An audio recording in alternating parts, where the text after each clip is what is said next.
So, welcome everyone. Looks like we have an okay turnout.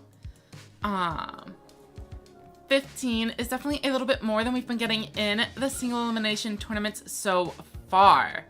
However, with it being a point battle room, I am a little bit concerned. Players are going to be constantly fighting the same people all the time. Hopefully it works out. Welcome Tomato, welcome Peppermint, and to anyone else who has joined. Now, in less than a minute, unless I completely mess this up, we should be ready to go. Alright, and it looks like Peppermint signed in right at the end. And the event is live. Hopefully,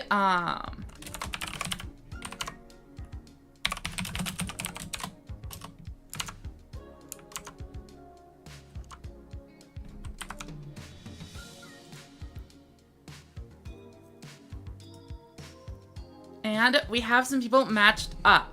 Let's go ahead and start with Tomato and see how it's going. So, some of you may not be familiar with what a point battle is. However, you're probably familiar with the Goha Vesh Festival that just finished up.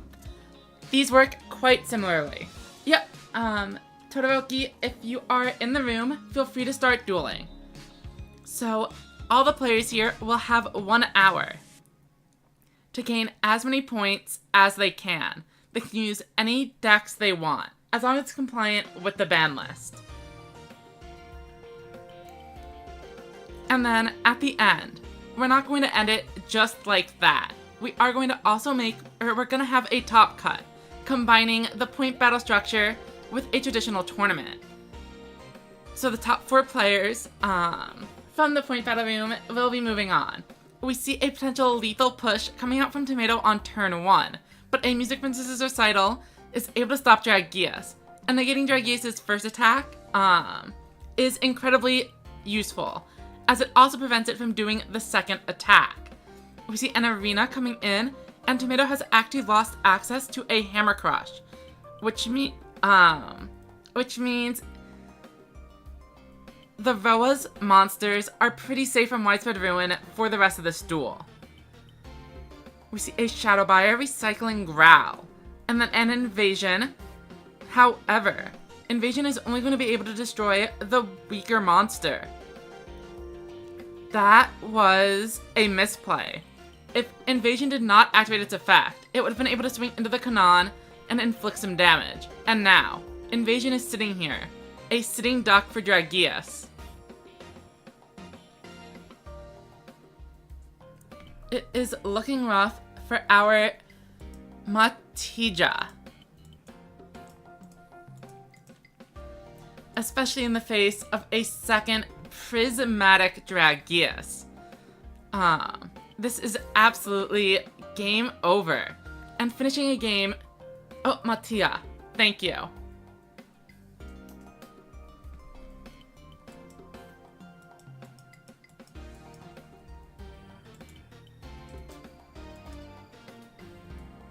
Alright, so now we have a potential issue, where the 2 of them have finished their duel before anybody else. And now if they both queue again, they're almost guaranteed to immediately find each other again. Which can be a bit of an issue. So if it's an issue everybody is experiencing, in the future we'll probably try to implement some kind of queue penalty for the losers. That way, after the match finishes, the winner can queue back in, but the loser will have to wait a little bit, and that means if another match finishes in that time frame, players would then be able to find 2 different people to play against. Next, we're going to do Terra versus Paco, and see what they've got working. I'm guessing Riv is on Overlord, and they immediately reveal it is indeed. Oh, and welcome Zombo. I missed the message initially. Alright, and we have the new Beat of the Superstar skill, providing a +1 to Psychics On any turn, they bring out a boss monster. However, Terra opens with 3 back row, and with a Torn of the Windweaver to flip up their only monster. This is looking like it's going to be another very quick game. Somehow, though, Riv is only dealing 600 damage. I feel like those 3 cards in Riv's hand almost definitely have to be maximum pieces. But even if you have all 3 of the maximum, one of them should be on the top of the deck as well, which means there should be a bonus piece somewhere. What could the hand be like? I feel like Riv is absolutely trying to manipulate the board state here. No, a 7-zone Magician, but after the Widespread Boon is gone, why not put that second Magician in attack mode? Alright, we see a Shield and Sword, and then a maximum summon. This reduces the Folder Blitz all the way down to 0. Can Riv kill from essentially full HP? And it looks like the answer is yes. There is no Severing Psychic Wall to stop them. Welcome, Sarah. I'm doing pretty alright. Had some nice food earlier, and now getting to host a tournament. And I'll also be participating in one later. Welcome, Sora. You know what? If you think it's cringe, we're gonna watch your match. How does that make you feel? To know that everyone is going to be judging every move you make. Welcome, welcome. Alright, so Dingus on an archive skill. Could be something like Red Eye Celerity, but also probably more likely to be Harpies or Thunder. We see Sora go in with the 7-zone Magician, and unlike most players who are using Maximum Overload, I believe Sora is a believer in the 7's Axel Road, though we don't actually see it with this Magician's Valkyria. They could be hiding the skill information for a later turn, as none of Dingus's monsters are going to have enough defense to block the attack. But maybe they are also switching over to Overload for a game or two. Welcome to Scarboy. This event is being hosted from, let me get you the Discord link for this one. I mean, this event has already started, but in the future, you'll be able to get notified about upcoming events. We have a regular tournament on Tuesday, for example. And then, if you're looking for the Quantum event, that is starting at 3 hours from now. That one would be a Smash GG link here. Hopefully those got sent. But in the meantime, I was not paying attention to the battle. It looks like there is a dinosaur engine inside this Red Eyes deck. I'm kind of interested to see how this game goes. Red Eyes Black Chick, but it's not being summoned alone. They tribute out 2 monsters for the Red Eyes Black Dragon anyway, rather than using the effect. Normally, you'd want to keep the Red Eyes Black Chick in hand if you're doing a normal tribute summon, and have the extra card, as it would allow you to activate the skill again. So Dingus's final card might be another copy of the Chick. We see Mage to debuff the Red Eyes, and then 7's Axel Road, if it hasn't already, would be able to search out the 7-zone Magician. But it looks like it may have already done so, while I wasn't looking.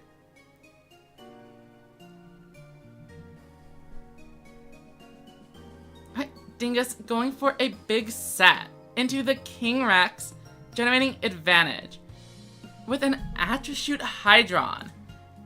Now, this card does require to have some Cyberse monsters in the graveyard, and it looks like they are running the full set of 1500 and 1400 monsters. Dingus is definitely bringing a pretty interesting deck here, and I don't think I've seen anyone on anything similar. Alright, here comes a Talismanic Seal Array with a lone Urabi on the board. Dingus is in a ton of danger here. All 3 copies of Seven-Sword Magician back into the deck. And then a second Seven-Sword Witch to be able to re-trigger the skill. Times Axel Road activated.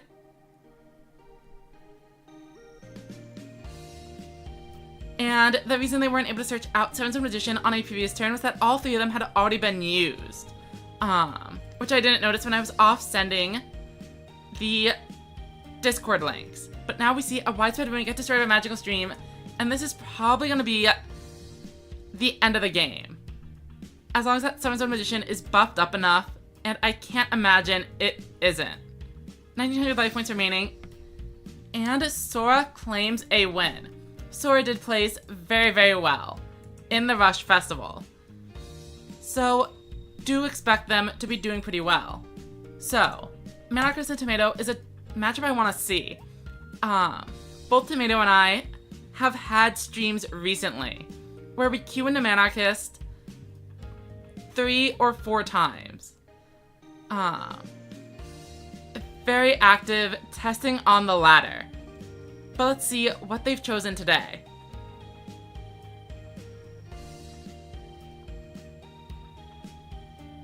And a Tomato opens with a pretty solid set 4 pass. And it looks like Manarchist hasn't found a boss monster, so they are simply setting their entire hand as well. But Hammer Crush Deal is going to make it not so good for Manarchist here. We know Tomato is on a Dragia stack, and if they are able to successfully bring in enough blue dragons, the game would be over. Guard getting destroyed. But it looks like there may not be any widespread ruin face down. And thanks to a Babysitter Goat placed perfectly in the middle of the board, Manarchist takes no damage. And now Helltuning Invasion is going to be able to completely shift the momentum of this game back on its head. Invasion destroys all 3 monsters and is backed up by 2 face down cards. How do I duel with a 3D model background? I don't know. I'm just spectating. I assume it's like randomized, or someone has the dual pass. Or in a point battle, maybe this is just the background that shows up. I know different types of events have different backgrounds for the duels. Alright, so we see a guard blocking one of Dragius' attacks and shuffling in several important resources back into Manarchist's deck. Invasion is back in. Currybot is live. And a Shadow Buyer is here as well. And we see the Shadow Buyer coming back before another Helltuning Invasion. But this time, it is not Invasion, but Heavy Metal, who is going to be able to absorb Dragius thanks to the level decrease, going in for 4,000, but a widespread ruin is going to end the game. Manarchist concedes, and we see Tomato take another win.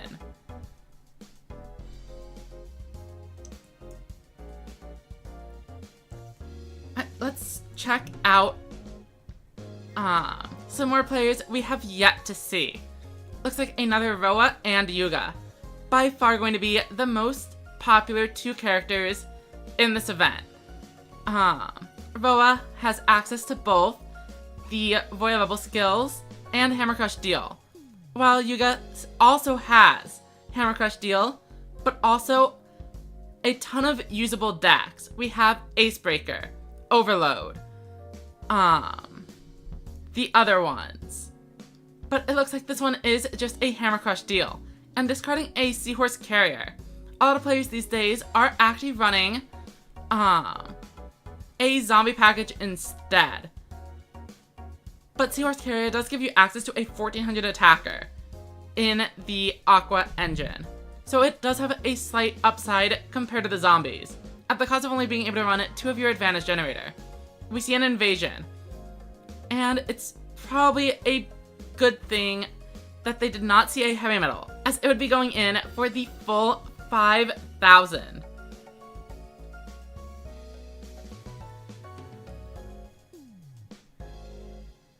We see Gazelle. Is there any requirement to join these tournaments? This one, no. The Quantum one, I think you need to have a Smash GG account. Which is probably the case for most Duel Links tournaments you're going to find. The point battle, I'm running it specifically to make it as easy for people to play as possible. All they need is the room code. So as long as the event goes well, I do plan to host more point battles in the future, alongside regular tournaments as well. Alright, so we see a Ghost Cyclone. But there are plenty of monsters in the graveyard, and all it hit was a Hammer Crush. That does not inspire confidence.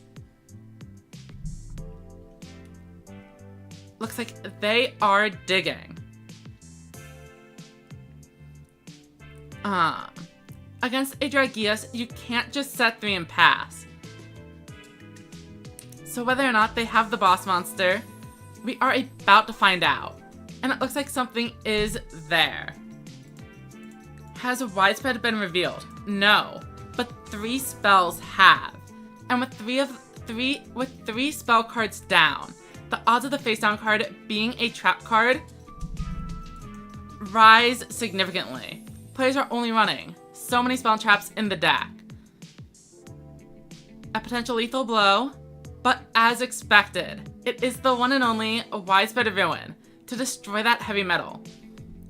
It has been several turns since the last significant damage has taken place, but with an empty board.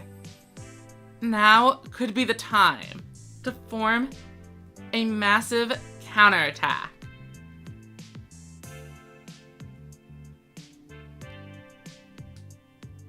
Right, Essel coming in, but presumably not going to mill anything. At this point, you probably have everything in the graveyard that you want set up. A Trigger Draco comes in and mills the legend spell. I'd say that's a bad thing, but it's probably really not that big of a deal. Another Widespread Ruin is coming in. However, 3,700 life points. This could be lethal if they draw heavy metal, Shadow Buyer, and 2 more low levels. They can absorb Gazelle number 1, swing in for 2,500, and then the final 1,200 from Shadow Buyer. 9 cards left in deck. How many Shadow Buyers are down? 1, 2. There's only a single Shadow Buyer left in the deck.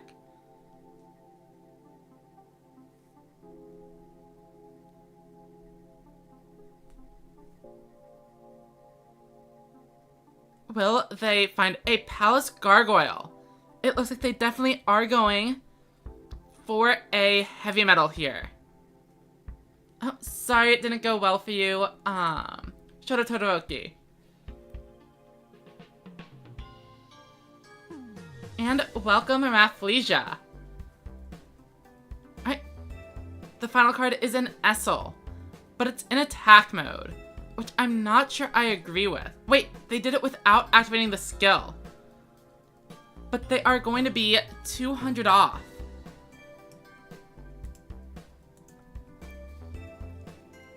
And now, there is a real danger of a Dragius coming in, destroying both of those monsters, and leaving them low enough for the game to be ended.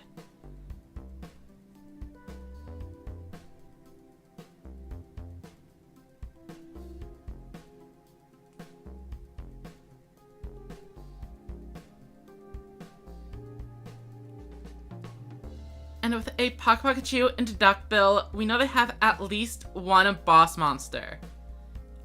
Will they be able to set up the second one? We're looking for a Dragius Trigger Draco to end the game.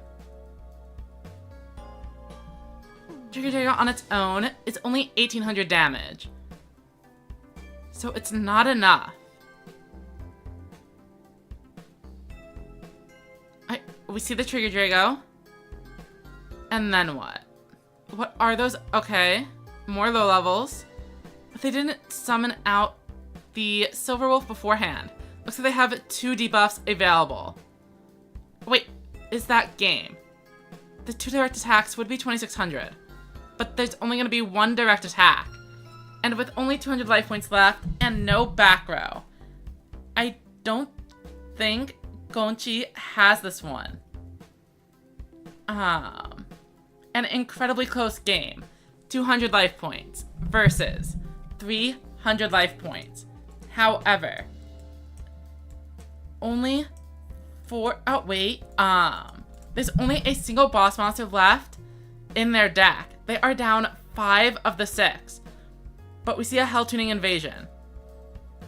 It's funny. A Nessus the Star Knight would have ended the game.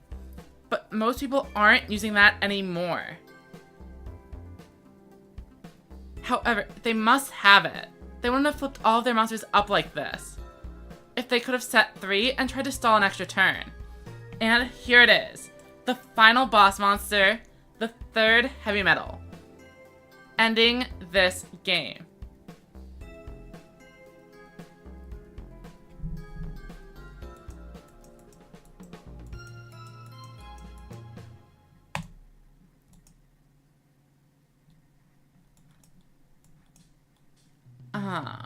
Let's see if there's anyone we haven't seen yet. I don't think we've seen either of these players so far. And it looks like they are both on Yuga. Draco Rush and Fako. What of the many Yuga decks will we be seeing today?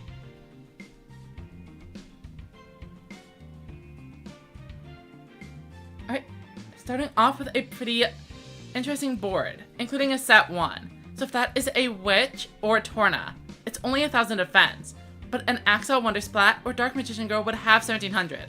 Though if you're just going in with a Dragius, it doesn't really matter. However, the other card is a set, meaning no damage being dealt. Presumably one of those Silver Wolves could have also been used instead. So what monster is worth setting here? Is it a... No, it's a Light Sorcerer. Fako played it in defense mode, as a slight countermeasure, in case they got hit by the Widespread Ruin, I think. We see a second Dragius coming down. And the Arching Soldier. This is a very powerful board. And we already know from the previous turn, Draco Rush does not actually have the Widespread Ruin. But they do have a guard. Fako played around a Music Princess's Recital by using Arching Soldier as the attack. If they had a Recital, more damage would be dealt by Dragius. However, since the face-on card is the guard, Fako misses out on 600 damage. And it's another 7th Axel Road player, discarding a 7th Magician to summon a second copy. And with 7th Road Mage, that's going to be a huge debuff. All 3 7th Roads are on the board. And Talismanic Seal Array can reduce Dragius all the way down to 0. I think this is going to be a quick game, unless they have a guard of their own. But it doesn't seem to be the case. Welcome, Elvin. I actually didn't even know I said it oddly until people started pointing it out afterwards. Yeah, so the 1900s are legend cards, so you can only run the 1 copy. It wasn't until very, very recently that we got anything above 1600 as a vanilla monster. That was not restricted to 1 per deck.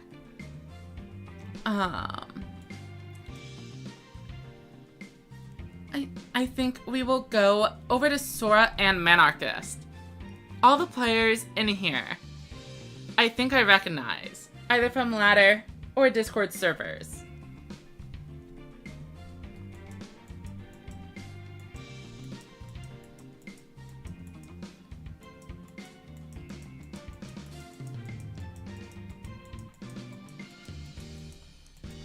And Sora starting with a big T set into Manarchist in the Thunders. I think this might be the first time we've seen a Thunder player this tournament. We did see some Hammer Crush aggro with Trigger Dragos and Duckbills, but nothing running Lightning Trigger. And unfortunately, despite having the Stormbolt Destroyer, Manarchist did not draw any Vanillas and was unable to revive.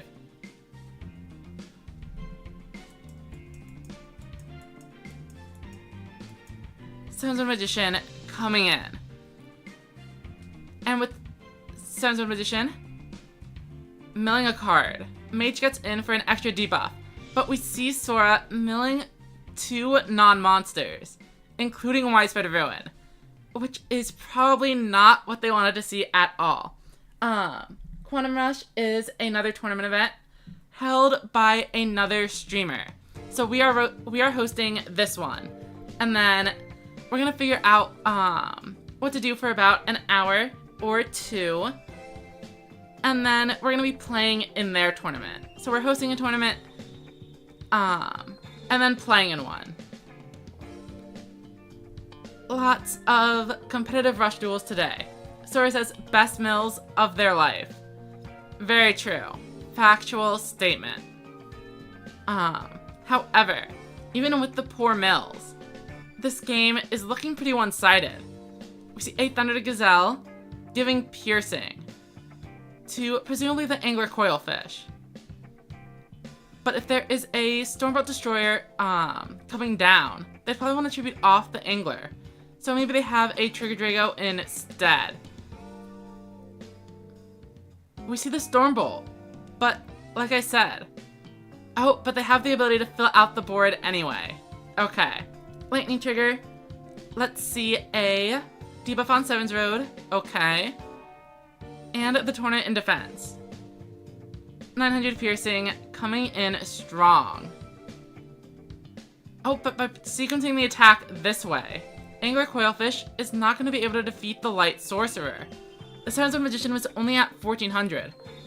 Why are they going for this? Playing around the Sword and Shield. Pretty clever. I wonder if they've played each other already earlier in the event, or how did they know to think about that trap specifically? Over all of the debuffs, that would have caused the Angler Coilfish to lose. 7's Axel Road, boosting up Torna. And I'm pretty sure that's just game, isn't it? They already have 900 damage on board without doing anything else. And Manarchist recognizes this and concedes.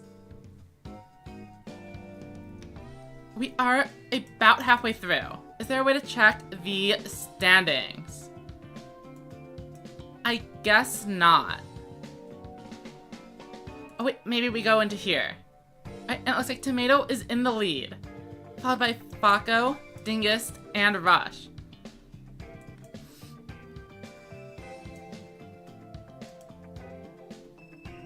Would it be a waste using a bundle for the current box? I think there are a couple of useful cards in the box. But I guess it also does depend on what decks you're playing.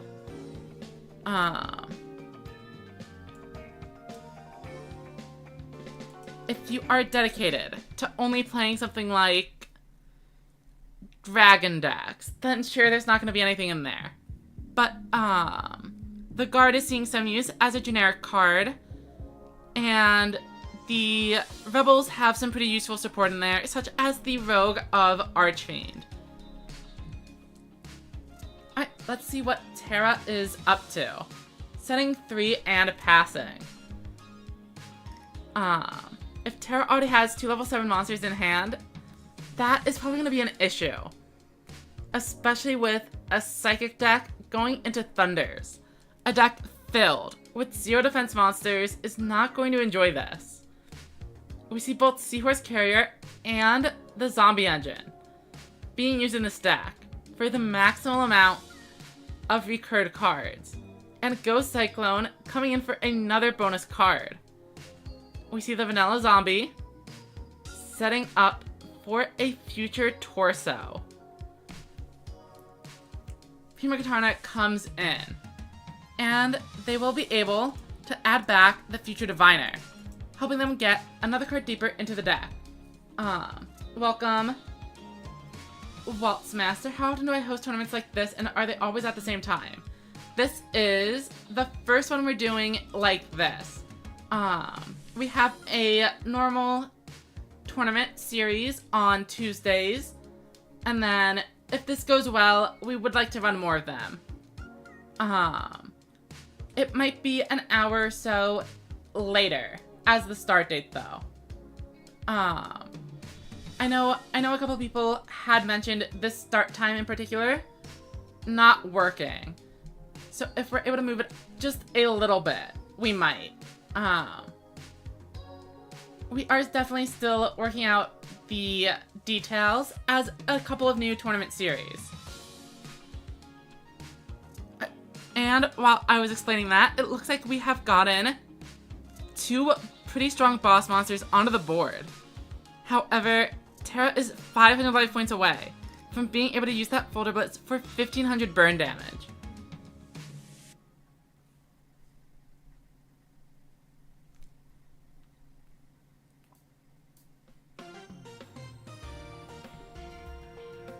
Right, and a Duckbill. That's going to be able to revive the Stormbolt Destroyer.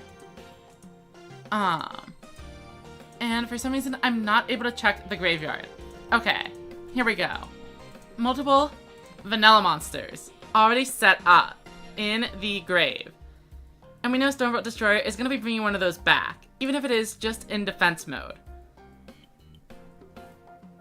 But I don't think it would be, as Lightning Trigger is going to be able to switch that Folder Blitz into defense.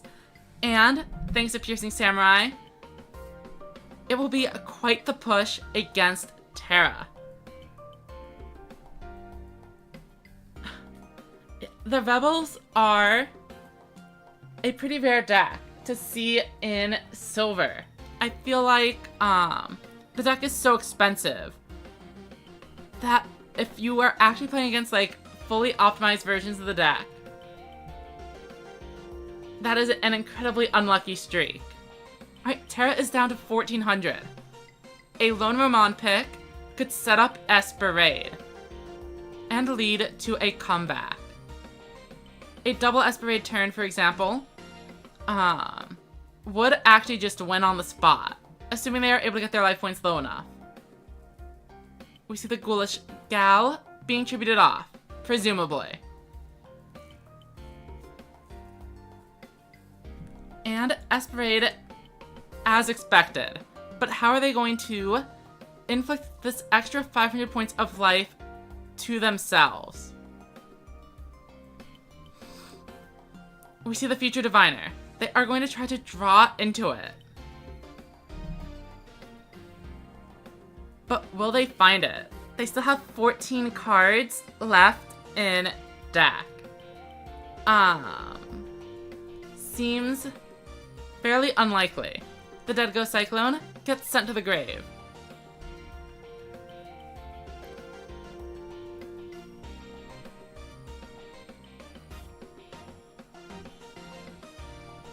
And we see the concession. Manarchist picks up another win.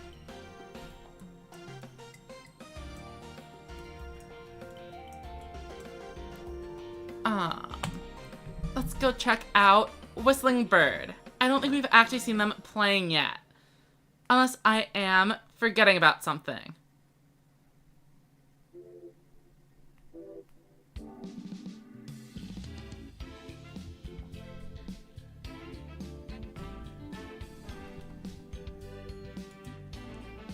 Alright, so Dingus is up first and has a pretty modest set 3. If they have 2 Hollows in hand, that could be an issue. We see Ultimate Bond activating.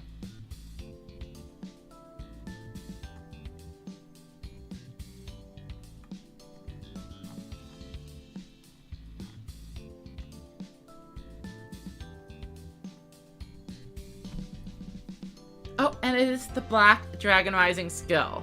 We've seen this deck before, and I definitely want to see if it works better this time. King Rex, but I don't think we've seen a Dino. However, summoning out 2 boss monsters might be good enough on its own. Acebreaker has been debuffed, so even though there's a widespread ruin, Red Eyes Black Dragon is able to clear what is normally a 2500 monster.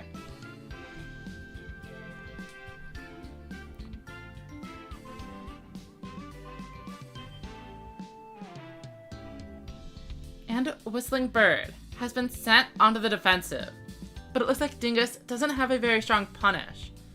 However, with 3 back row, getting through this board might be pretty difficult. We see a 3500 Acebreaker coming out, and a Light Sorcerer of Sanctity, or even 2. That is a 1200 debuff,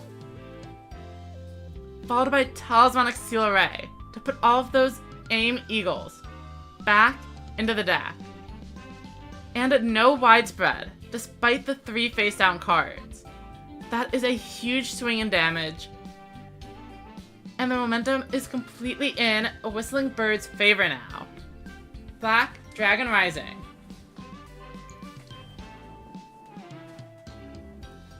The one thing that Dingus does have going for them is that Whistlebird has no set cards. So they know whatever push they establish is going to go through.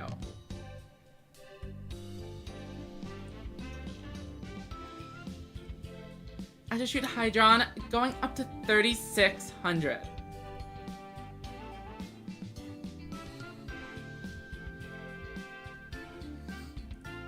And it looks like Whistling Bird finds no high-level monster. Yeah, the dinos do require a lot of ranked games to be able to play. I think you really want all 3 King Rex, which is 100 wins in a single month. And we see the Red Eyes Black Dragon come in. A full 3 boss board. And since Whistling Bird is not on a deck like Royal Rebel or Dragonic Resonance, the ways they are able to clear a board like this are almost non-existent.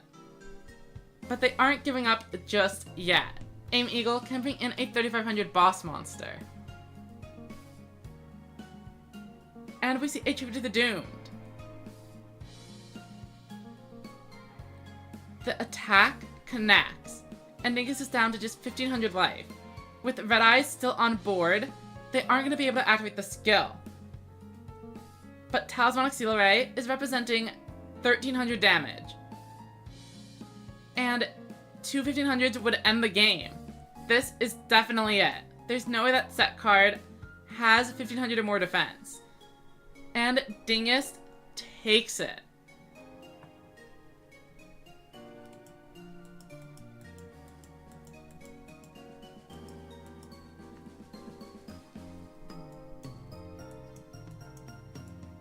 And what is going on now? Let's go ahead and check out Tomato Sores. We'll follow Whistling Bird for another game.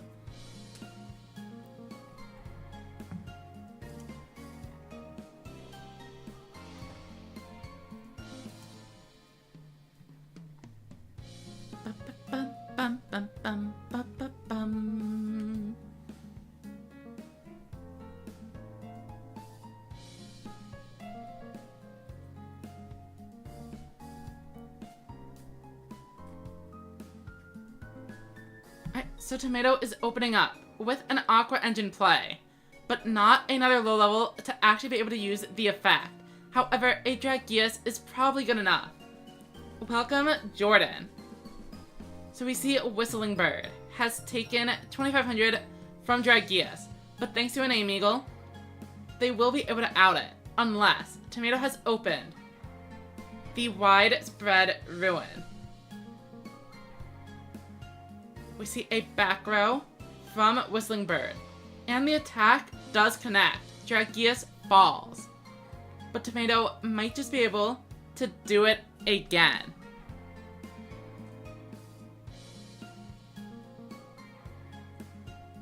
We see an Essel, and another Dragius gets hit in there, and then the Shield and Sword brings it down to 1300. Definitely a weird sequence, but the Talisman Auxiliary gets both Seahorse Carriers and both Dragias back before a huge game-ending push out of nowhere, reducing the Ace Breaker all the way to 0 and swinging in with a 3,500 Dread Lurker.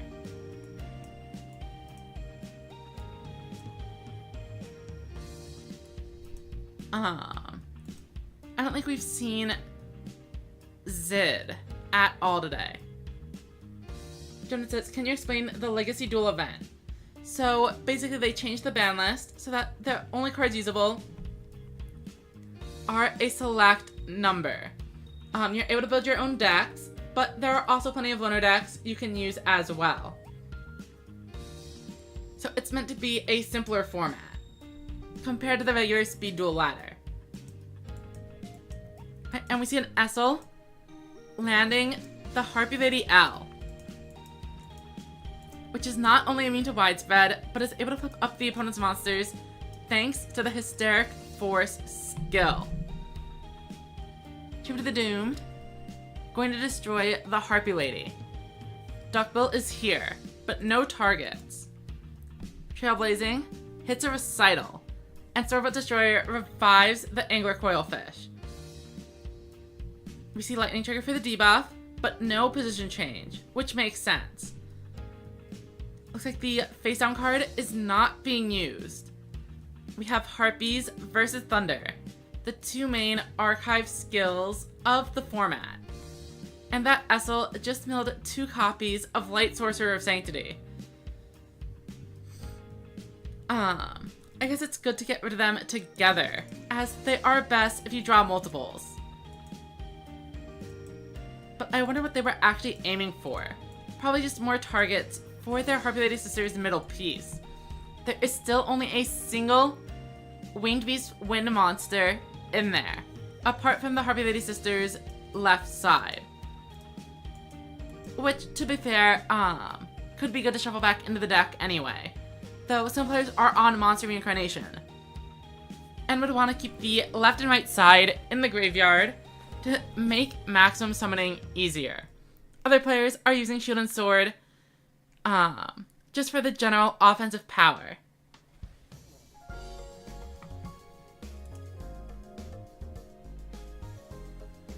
Bum, bum, bum.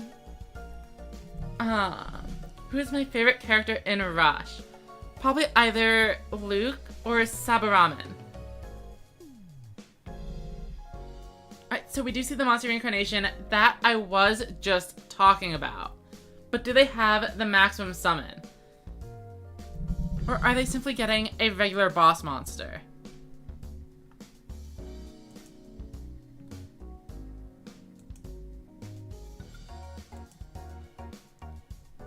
Bum, bum, bum, bum, bum, bum, bum.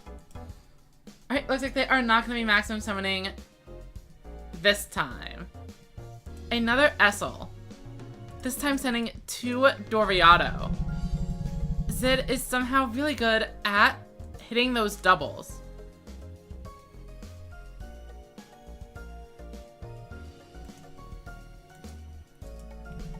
But this board is incredibly underwhelming and cannot even currently take out both of the boss monsters that Matia has set up.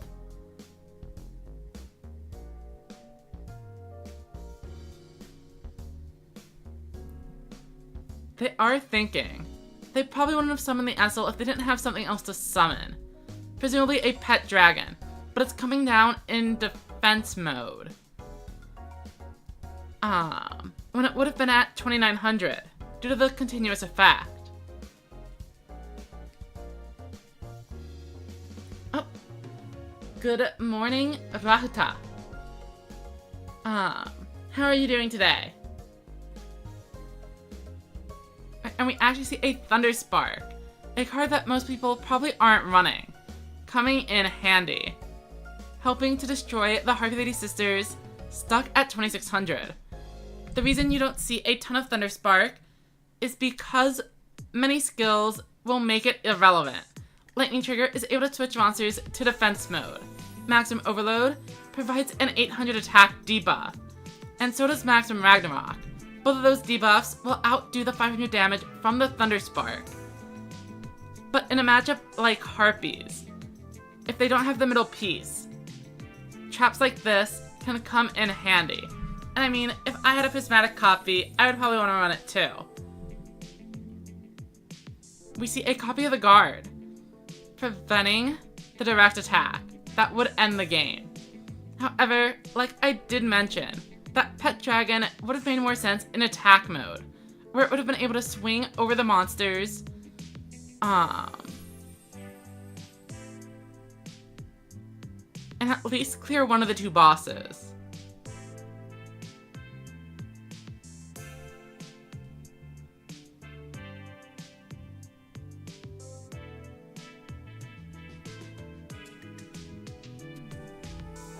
Zid is gonna go ahead and set some cards, but if they aren't able to out this board, they could be in trouble. Have we seen any Piercing Samurai from this list yet? No. Thunder Gazelle does have the ability to inflict piercing damage, but there is a card left in hand, which means cards like Trigger Drago and Thunder Gazelle are not going to work. We need to see a Tribute Summon into a Piercing Samurai if they want to successfully inflict lethal damage. But no. Okay. Now, if I were them and I had a card like Harpy Lady, I would probably put it in front of this Blast Jaws. Let's see if they do.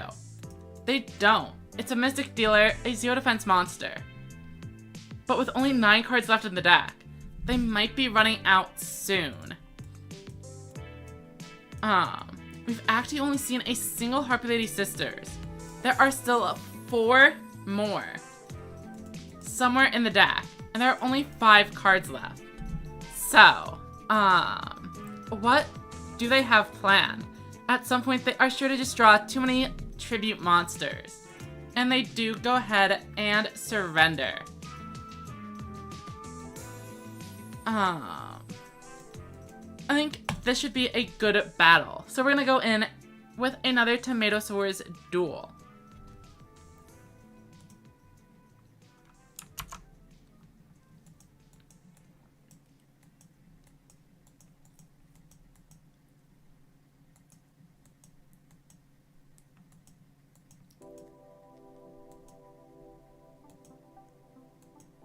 Alright, Tomato starts with a set 3 pass, which is fine, but not when you're fighting a Hell Tuning Invasion deck.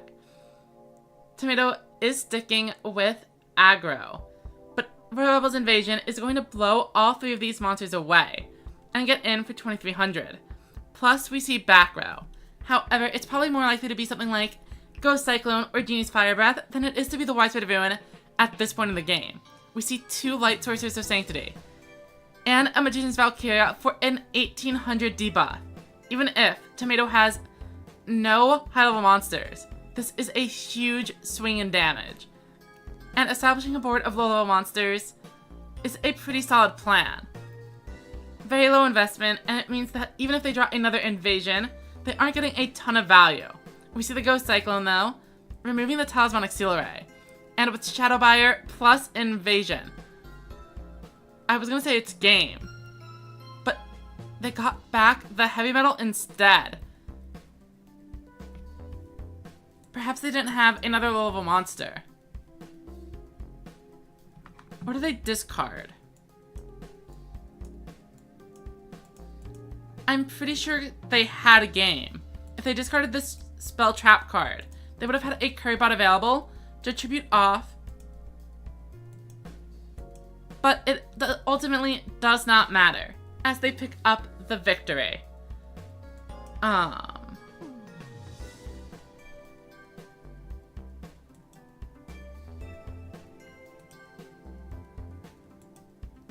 Let's go ahead and watch another one.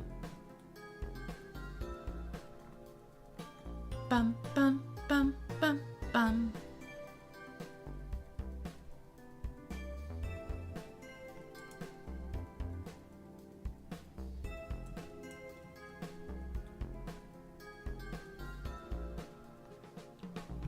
Tomato's starting off again with a set 3 pass. But this time, rather than Hell Tuning Invasion, they run right into an Essel. But this is an incredibly weak board, and something that Tomato, running an aggro deck, should be able to run right through. Crawling Torso, recurring a monster.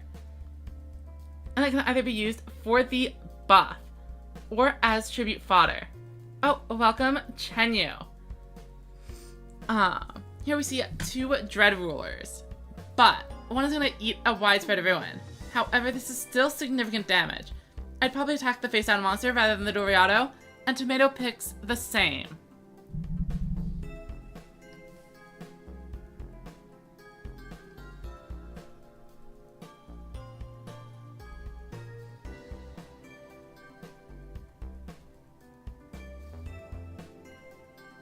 We see the Harpy Lady Sisters middle piece, and that's going to be able to clear out the Dread Ruler, and a Pet Dragon is going to get in for a ton of damage, as it gains 700 attack from Hysteric Force, and 900 more from having a Harpy on board. Bum, bum, bum.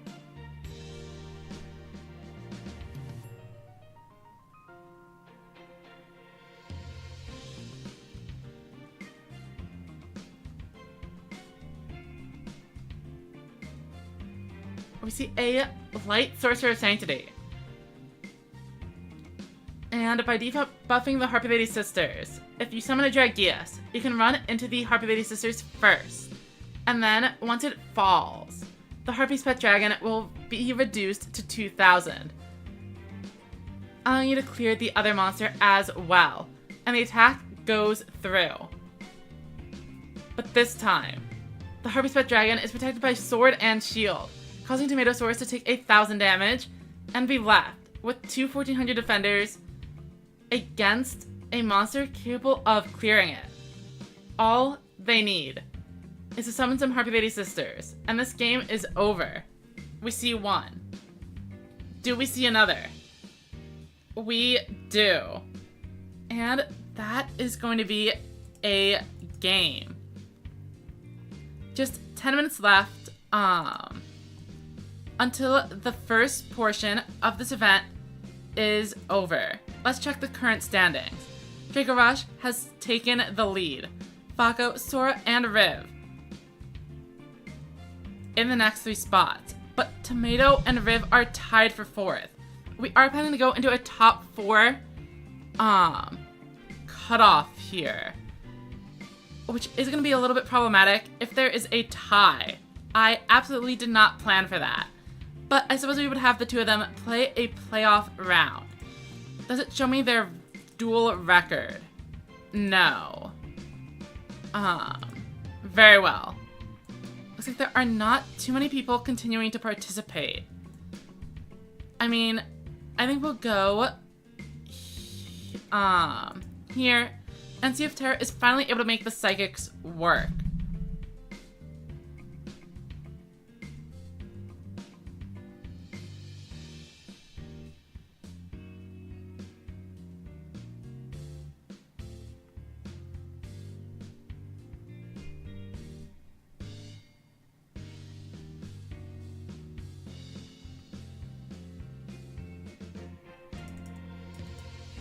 Alright, and a set 4 pass is a pretty reasonable play. Especially since, unless Terra is on exactly Piercing Samurai, they probably don't have a good way to swing into a set 3 board. And even then, Piercing Samurai is only super great if you also draw the Puma Gatarna. But it looks like Terra is going for a double tribute board. Folder Blitz and Esperade, though neither of them are going to have an effect. Currently, Terra is playing with a bunch of vanilla monsters with 0 defense. Not necessarily a great game plan.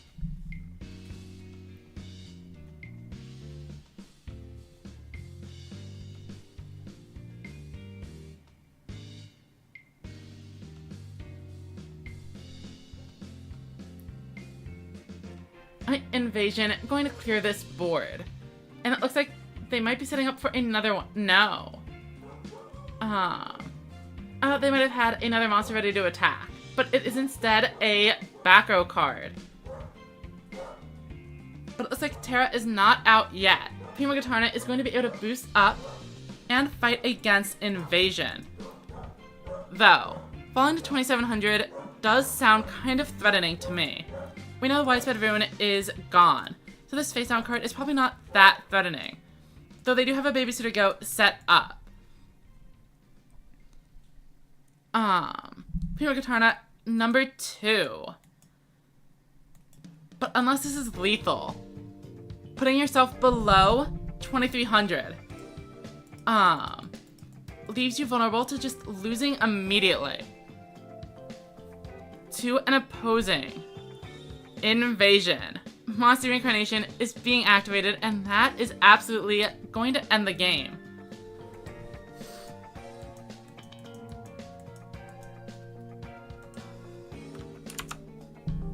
And it looks like there might be time for one more duel before we take a break to set up the top cut. Let's go ahead and look at Tomato Sores, as we know that they were on the bubble, and they're going to need to win this game to guarantee they find themselves a spot.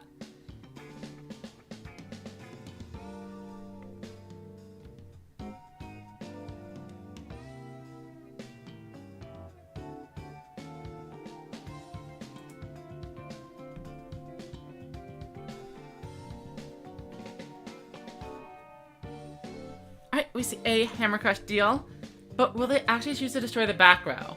Essel doesn't mill much of anything, but a second Essel. Still not finding anything. They don't even choose to special summon, which means they might not have any boss monster in hand. They go in to try to swing over the monsters, but run right into Doriado. Faithbird is slain, and that is probably not a great feel for Tomato. Doesn't even clear the board, and loses several important cards in the process. Seahorse Carrier and Shield and Sword both taken down by the Essels, who fail to find a single boss monster. And now, 2 Harpy Lady Sisters are here to completely threaten the board.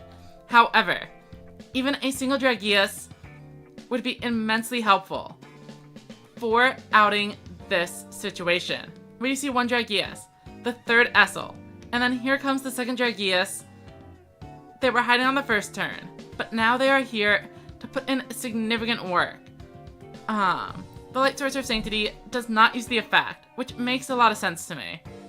Tomato's life points are getting kind of low, so they don't want to accidentally put themselves into a lethal range. And it's a concession. Tomato wins the duel. Can we fit in one more?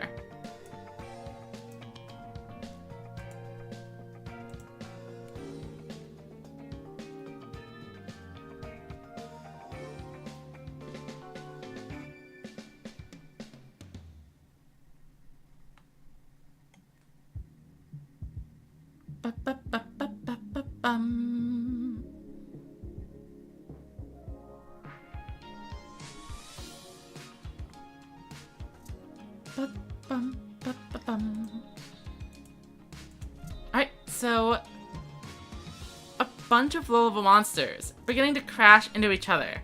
Draco Rush might know that they're playing against Hell Tuning Invasion and not want to summon their boss monsters, but it's also quite possible they simply did not draw any of them.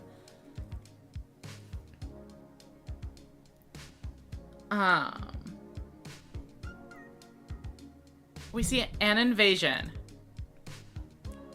but the Gargoyle is not going to be able to attack.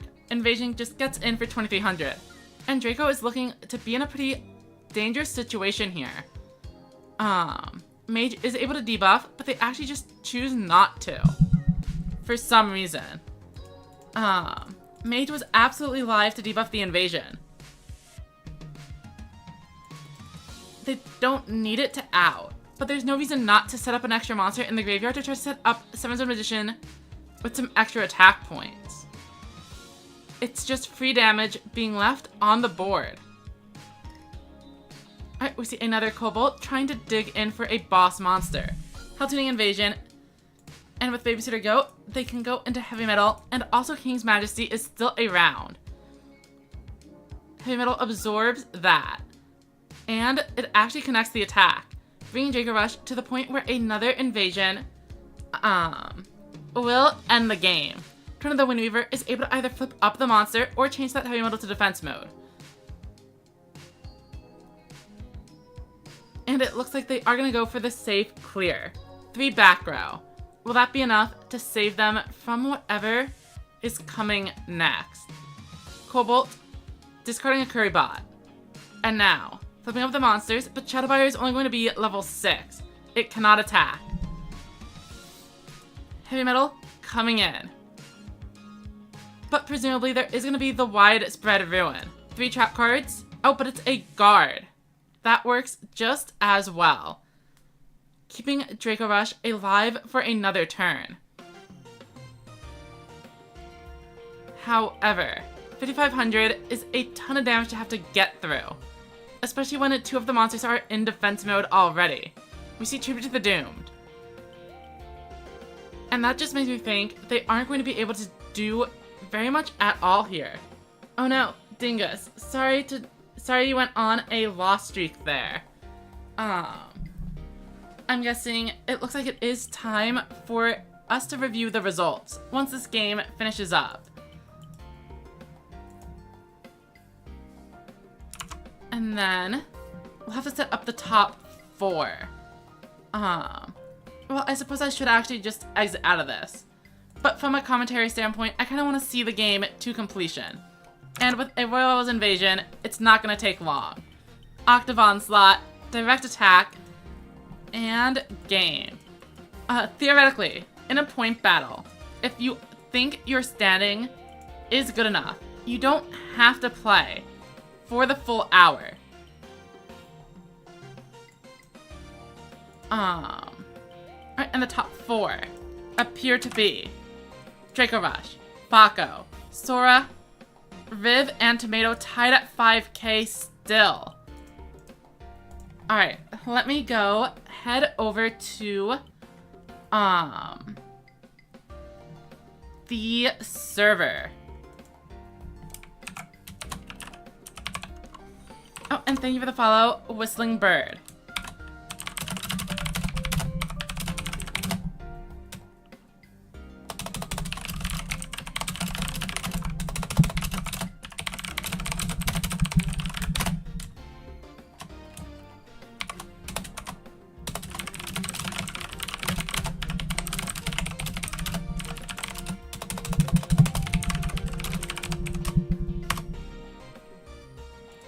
And then we need to go make a room for top cut. So we have our top 4 finishers, which in this case are 5. But we leave the room and we make a new one for them. Oh, and apparently it's time for the daily reset. Welcome, Draco Kid. Assuming you are Draco Rush, you are indeed in the top 4.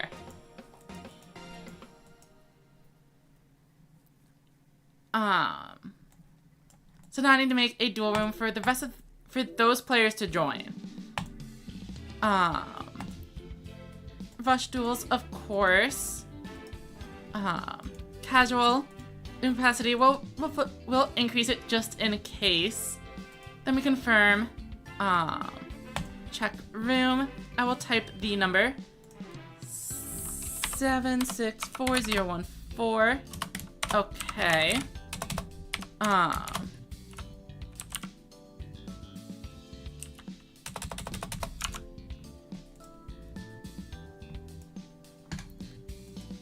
And then I'll try to ping them.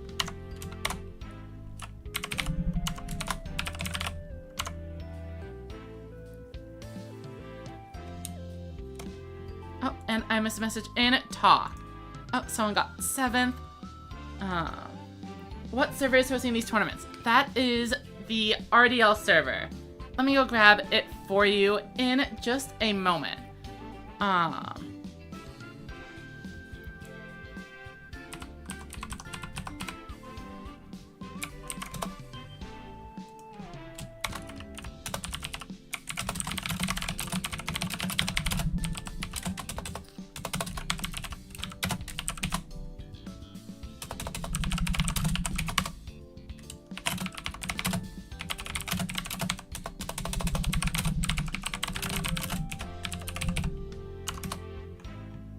And we have a list from Sora. This makes sense.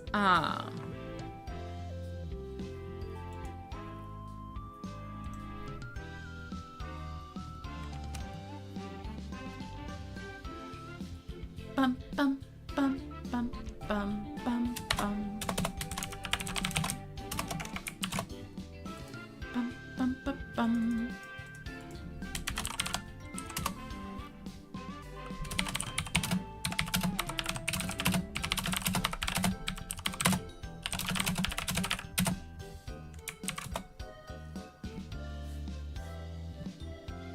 Draco, what you need to do, now that you're out of the point battle, send me a list on Discord.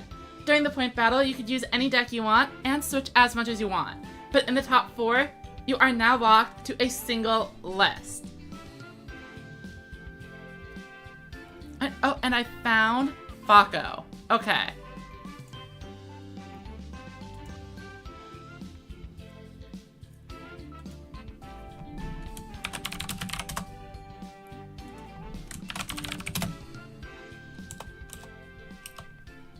And yeah, if you just plan on playing the same list, that makes sense to me.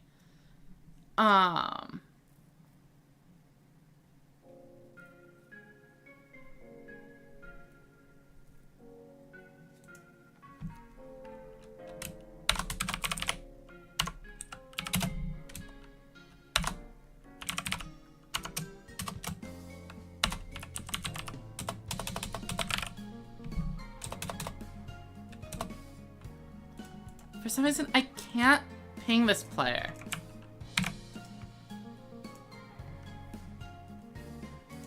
But we are setting it up. Okay, there we go.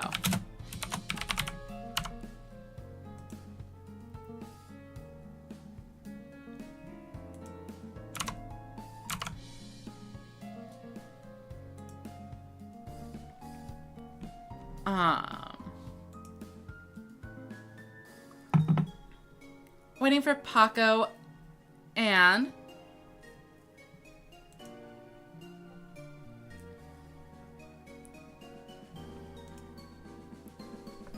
Alright, so Draco Kid, if you are in the room, you are able to start, as both of you have submitted deck lists. We are just missing Draco Kid. Okay. And Paco.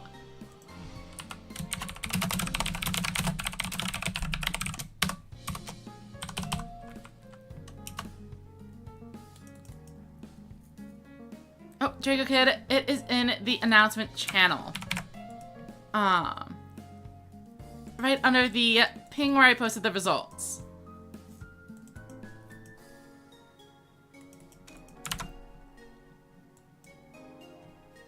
Looks like Sora and Fako are ready.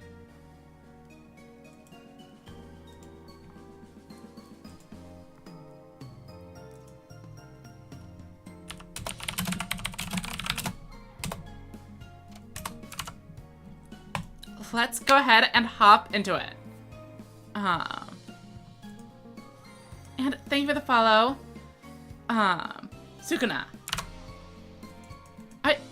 And it looks like Fako has the first turn. This is going to be a best of 3 match.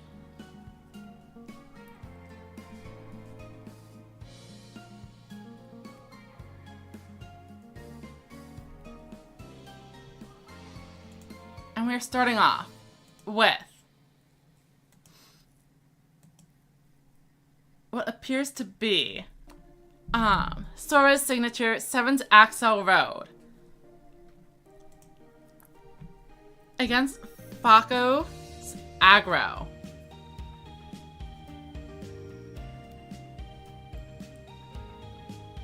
Sora goes in with 2 set cards and passes turn.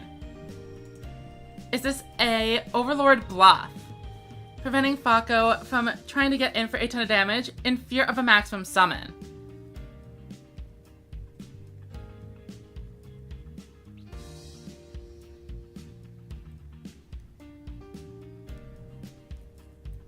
Technically, neither player has revealed their skill yet.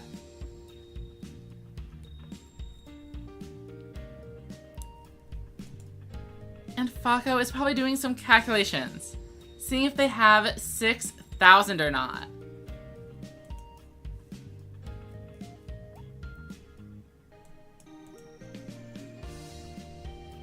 And it's just a single gazelle going in. Probably could have gone in 4 more, but they are afraid of the Magnum Overload. Let's see what Sora does with this information. Knowing that Fako is playing around the maximum. Turn to the Windweaver. So far, but then they are going to go ahead and activate Axel Road, confirming they aren't a Magnum Overlord player. It seems that the bluff probably did work out pretty well. Or maybe Fako just did not have any tribute monsters in hand. That is much less likely.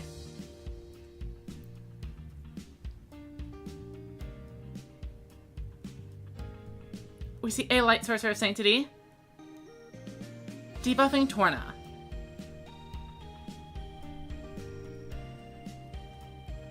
And here comes another speedy performer. Milling a Dragius off the top.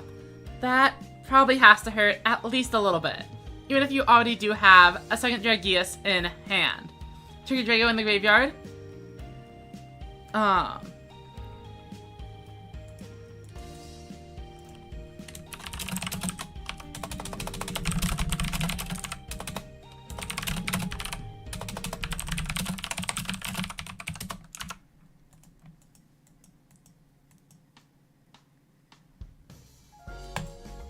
Okay, let me make sure. Okay, Draco has found the room. Okay. Let's get into game 2 of Sora and Fako.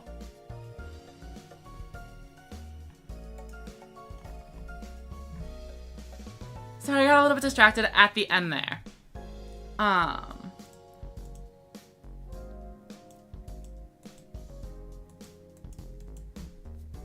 Sora's deck is definitely pretty interesting. They did very well in the GRF with at least a very similar list, if not the exact same one. A lot of players, of course, are running Magnum Overload instead of 7's Axel Road.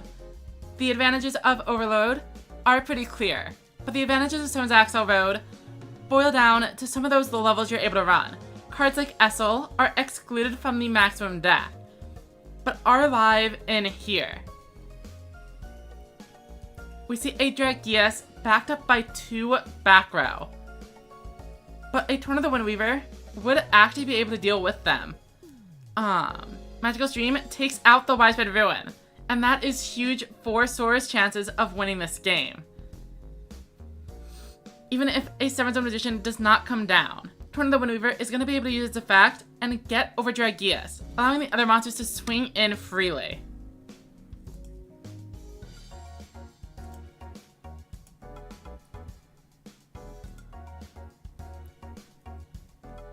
Tomatosaurus also points out you are able to play King's Majesty in 7's Axel Road. And even with the new hit, Torna has been freed from the Limit 3 list, and 7's Road Magician is not on it either, meaning that even after the ban list is implemented, you'll be able to continue to use the King's Majesty engine if you want to.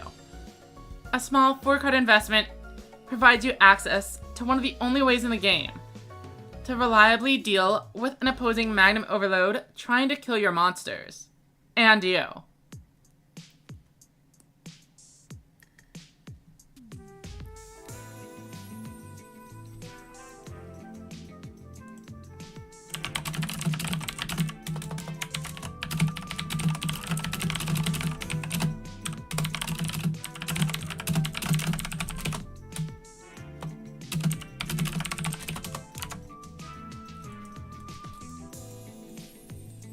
We see a Pikachu into another Dragius. Sometimes they are just good at Yu-Gi-Oh! They've summoned down a Dragius every single turn. However, do they have the means to protect their Dragius from the bosses? Widespread Ruin is in the graveyard, which means all of these back row are much less likely to actually be impactful. Magical Stream destroying a new one, as if they didn't stop him last turn, or if Sora wasn't stopped last turn by those back row, they probably aren't going to do anything this time either. Seven's Road Witch, and it's past turn 4, allowing Seven's Road Witch to guaranteed have the Seven's Road Magician, but it was drawn naturally, so the search is maintained for a future turn, should there be one. We see Seven's Road Witch swinging in, disregarding the possibility of the barrier or the guard. But Sora takes game number 2.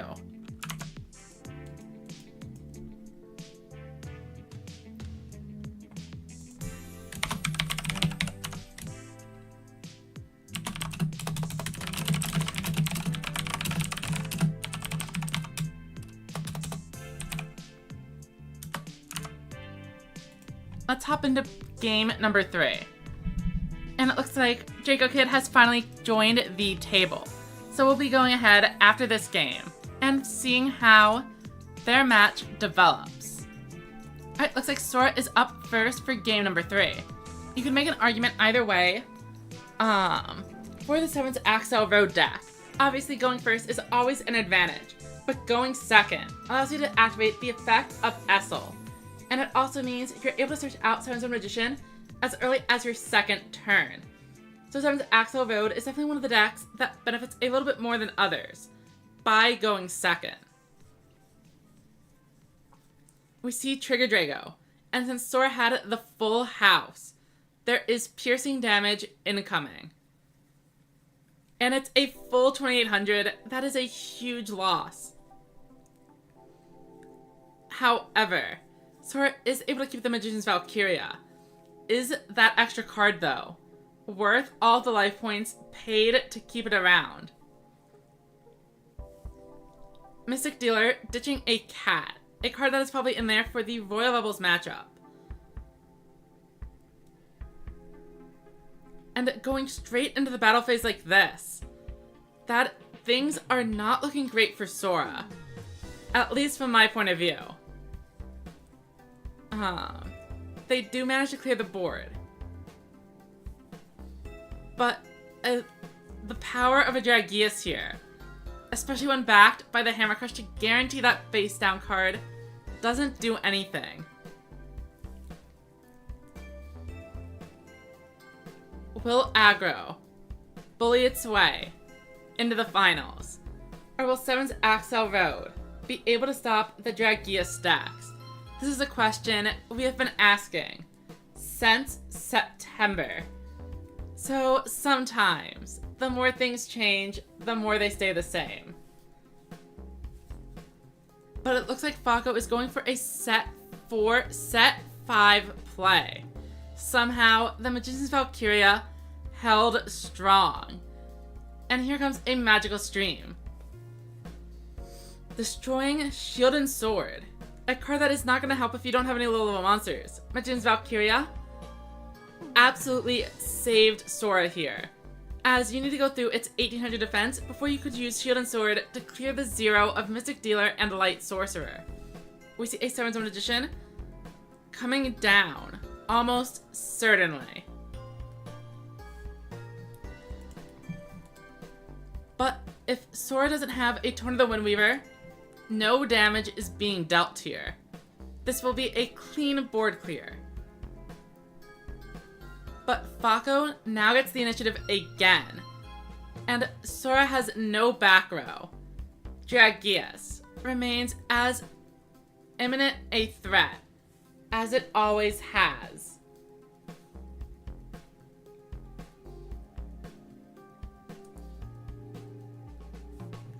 Paco has gone through half of their deck and seen a lone Trigger Drago. Where are all of the other boss monsters? Many players in the Go Hard Rush Festival did reduce their counts from the 6 or 7 boss monsters we are used to 4 or 5. But sometimes it leads to situations like this, where you simply do not know where those bosses are going to show up.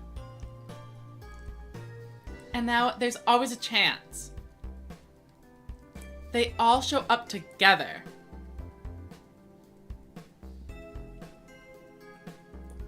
And if Fako draws 3 of them at the same time, it's gonna be pretty difficult to establish a board. We see even more set monsters, but there has to be a monster coming out now. It's Dragius. Milling is over, and it looks like exactly what I said has happened. Fako has drawn into multiple high-level monsters, and is ending on a lone Dragius here. Things look dire, but they might not be as bad as it seems. Fako, I believe, does have a few trap cards that can save them here. Seven-Zone Witch is coming in, and presumably so is the Seven-Zone Magician. But 4,300 is a lot of damage to churn through when your opponent has 3 set cards.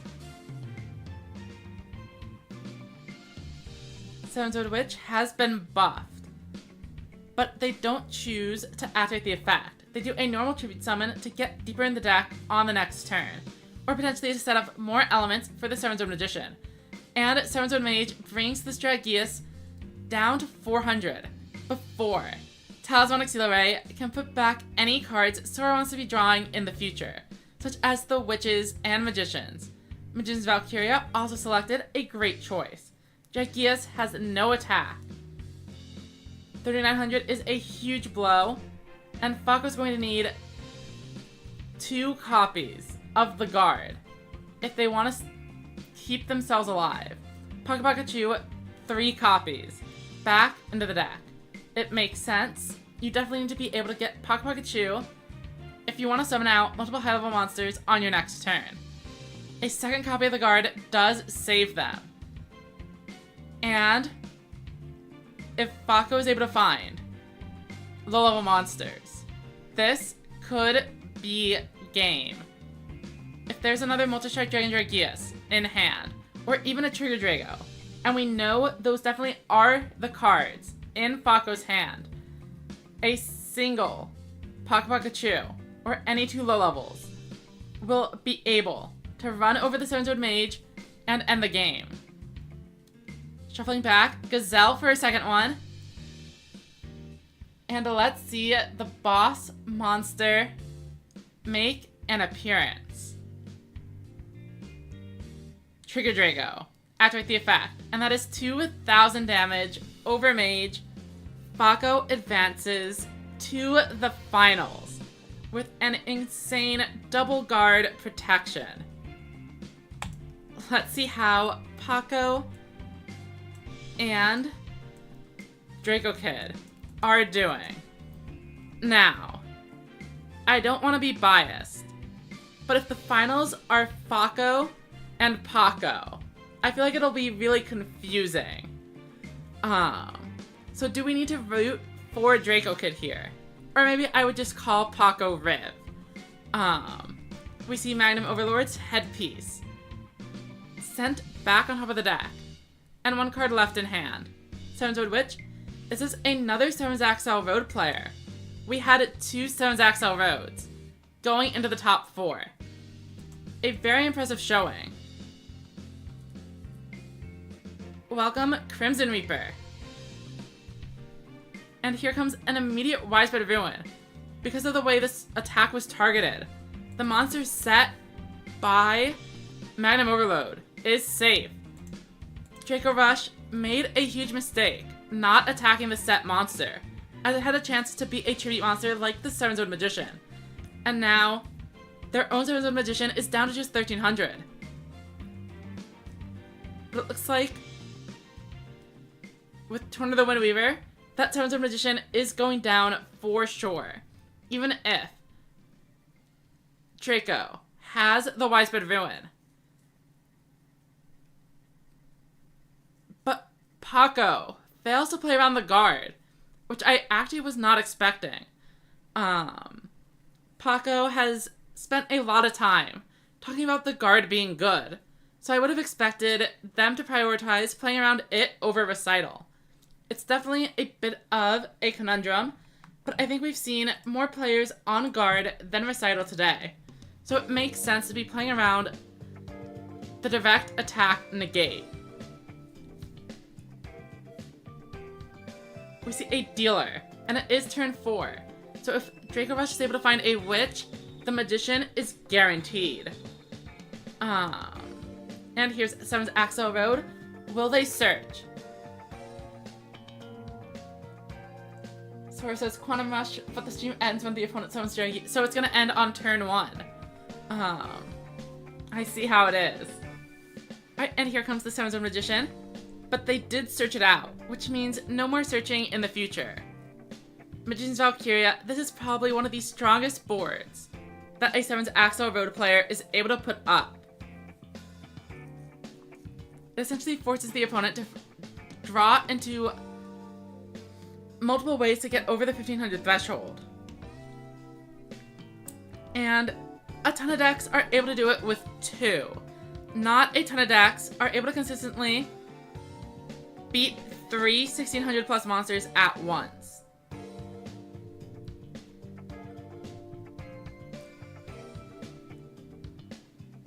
And it looks like Paco did not find a high-level monster. Or perhaps they did. But they are simply saving maximum pieces around. We don't know what those set cards could be. Anything from the guard to a Widespread Ruin would keep Paco alive here. But this is otherwise an exact lethal. And it's actually a Recital. So Paco had Music Princess's Recital on the brain because they were running it. Interesting. 3600 is usually not quite enough for the Magnum Overload to get the OTK. Usually you need to be a little bit under 3000. Though that math might be different when they have a 1600 on the board. Still, I think they are probably just a little bit out of range. It's 2000 plus 1400. Yeah, so just a few hundred shy. But we just see more monsters and cards being set. But that means Paco is not going to have just about any options left. Also, we saw Paco debuff 7's Magician instead of the Magician's Valkyria. That is minus 800 damage. They may have forgotten about the continuous effect.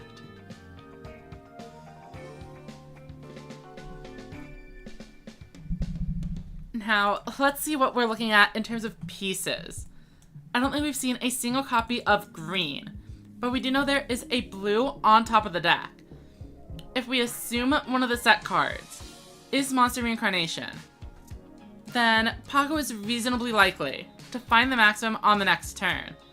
If Paco gets a next turn, 2 7's Magicians is quite a lot.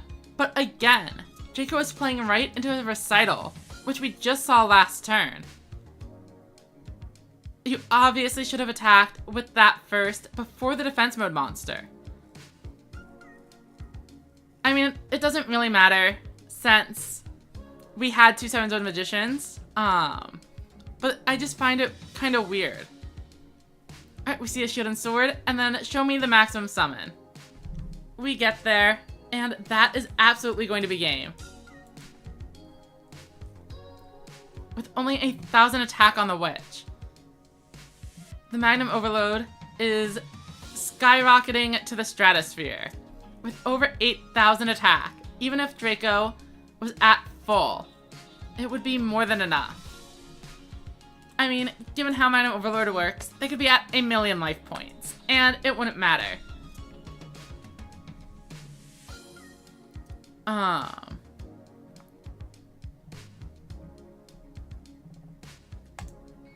Plus Manny says, the not playing around traps going on right now is unique. It could be fatigue from the festival and other events, but also the guard is quite new. And you don't necessarily know what your opponent is running during game 1. Sora is absolutely rooting for Draco here. Will both of the 7's Axel Road players be eliminated in the top 4?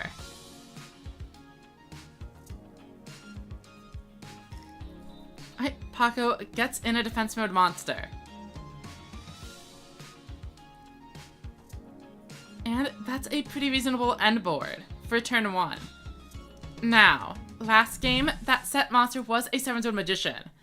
But even if Paco doesn't have any tribute monsters, I think Draco would be more aware of it this time, and definitely swing into this monster first, if given the opportunity.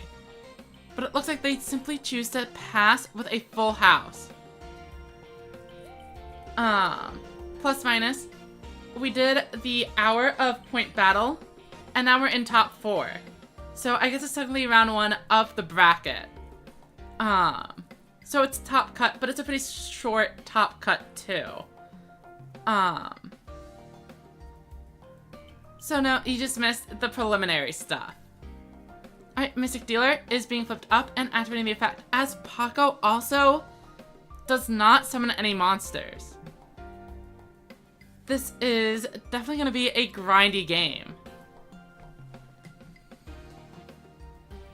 Turn of the Windweaver. An expected way to deal with these kinds of boards.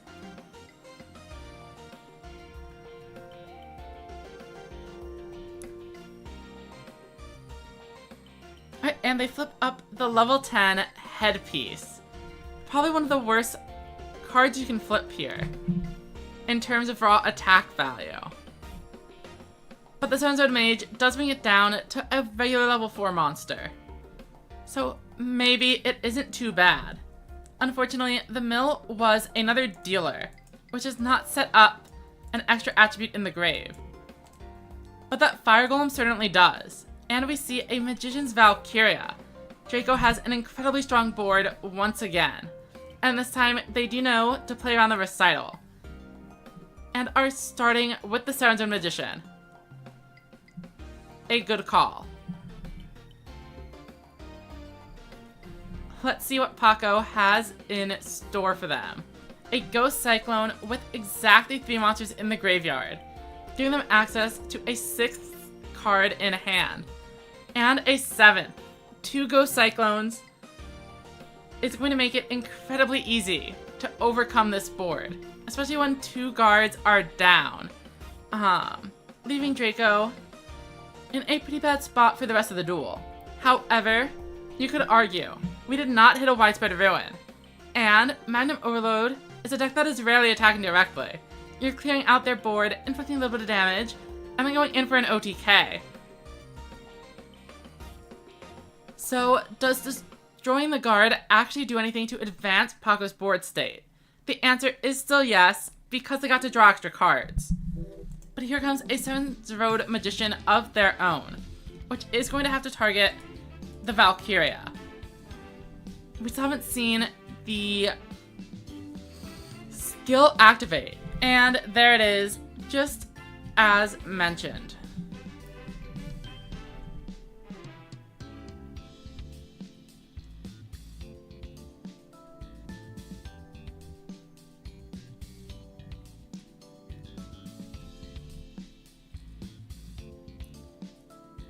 But if this is the only attacking monster, it does not sound great. Also, we see a green piece sent to the graveyard. Does that mean they no longer have the headpiece in hand? Oh, and they actually just choose not to attack at all. They might be afraid of a Widespread Ruin being the final set card and ending the game on them. Very interesting strategy.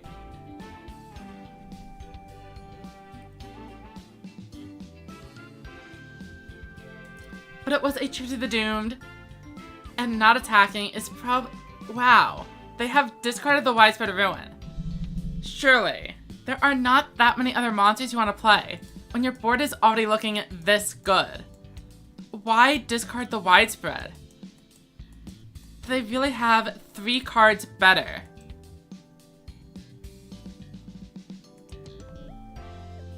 We see the 2 Suns Road going up to 36. and then a Talismanic Seal Array. Perhaps the final card is a second Seal Array. They are definitely going in for game here. Alright,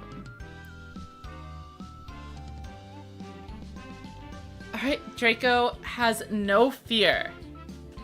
I mean, yeah, I think even if it was widespread, even if it was Music Princess's Recital, I don't think there was anything that was gonna stop that from taking the game.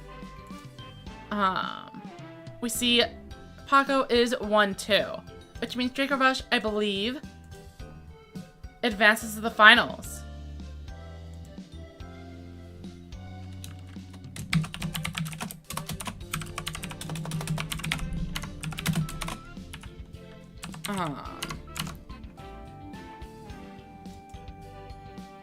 I'm pretty sure the other one, yeah, Fako.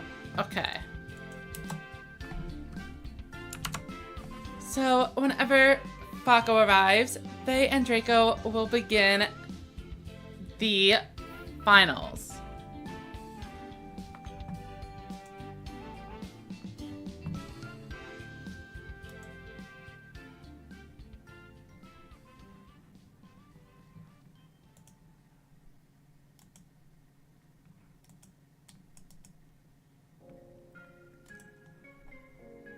And let's see game 1 begin.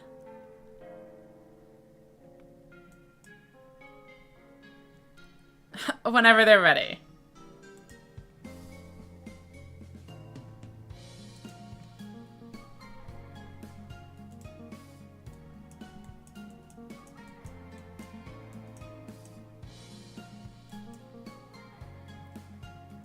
And there we go.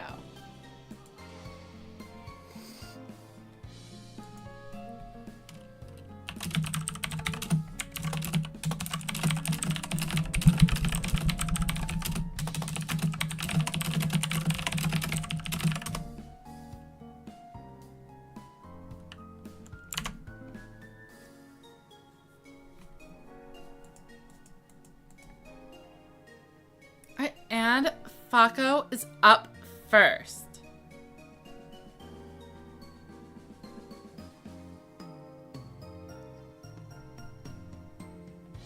A standard set 3 pass. And Mystic Duel are going to help dig through Draco's deck. We have Draco on 7's Axel Road and Fako on aggro. However, Fako just took out a 7's Axel Road player in the semifinals. Will they be able to do it again? Welcome, Calito. We are probably gonna play Dinos at some point.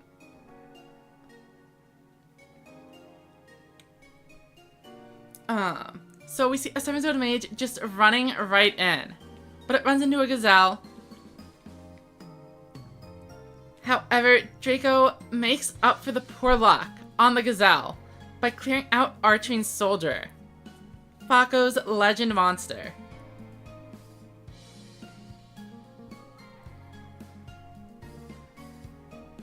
Silverwolf is going to debuff the Witch, and that means even a field of low-level monsters would be able to clear this current board. However, Fako definitely would prefer if they had a boss, for sure. Let's see if there's a tribute summon. And here it is, presumably the Dragius, and it does come in. Paco Pikachu definitely not sitting around. There must be a second boss monster being summoned. And we have the double Dragius board. If Draco does not have Widespread Ruin, things are going to get very dangerous very quickly. Is the face down the guard? It is, but with only one turn to find an out to 2 Dragius, they are going to need to draw a 7's Road Witch and use that effect to special summon the 7's Road Magician. Yeah, I was wondering where the Beast Gear skill was as well. They released all those cards in the trader, and then they still haven't given us the field spell 2 boxes later. Similarly, we got Fasuzu, which makes me think we should be getting Follow Wing World, but also no sights of it.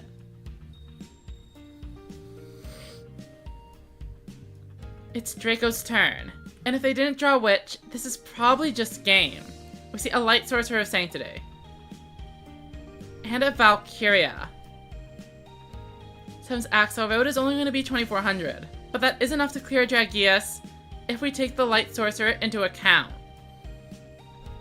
Sounds of Magician is being searched out. Regular Light Sorcerer, okay. And that's minus 900 to 1, then Sounds of Magician to clear the other. But another boss monster from Fako would run over the Magician's Valkyria for game. Unless Draco has another trap card. But it doesn't look like they do. And 5700 is definitely not getting done this turn. It is significant damage, but will it be enough?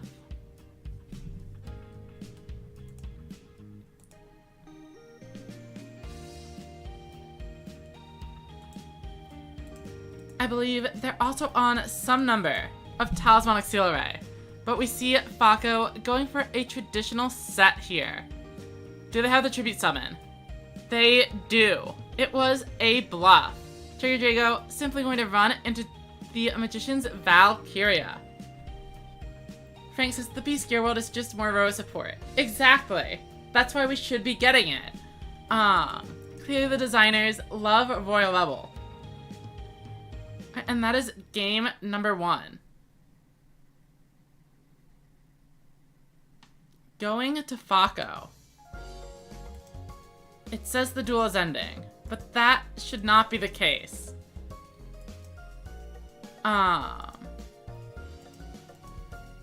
Did I do something wrong? And there we go. Finally, we are able to get into the game.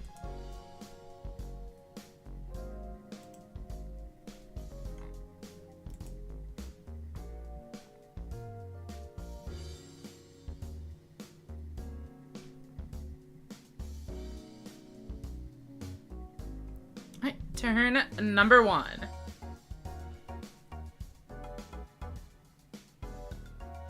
A regular set 3. But that's not a great board. They're going for a tribute set. Presumably Torna, but potentially a witch as well. Usually if you have a witch and a magician in hand... Oh, the witch is coming out in attack mode. Forcing Fako to have drawn into a boss monster. Not necessarily a bad idea, though a card like Silver Wolf can also do it. But the idea here is, if you only have one monster, at least force them to have something. If Fako draws all low-level monsters, they could run over a Defense Position Witch and get in for like 3000 damage. But against a 1600 attack point Witch, they might be forced to set 3 and pass. Just like this. Or perhaps not. Trigger Draco is coming down. Right out of nowhere. And swinging in.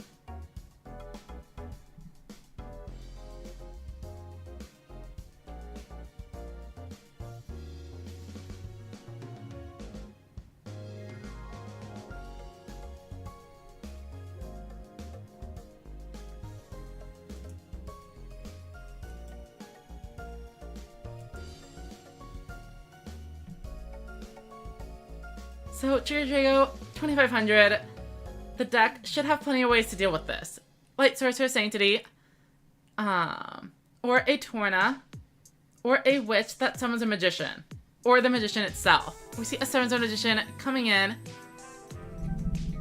and as long as there's not a Widespread Ruin in the back row, that should be more than enough.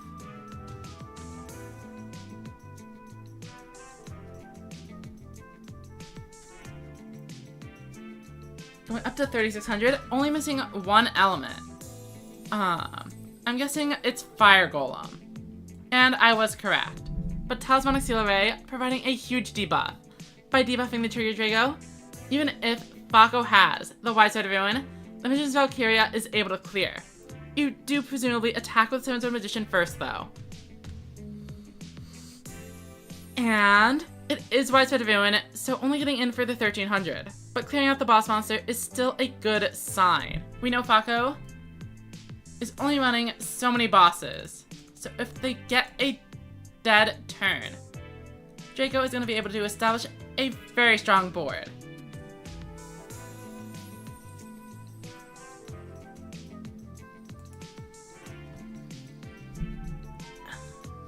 Hammer Crush coming down.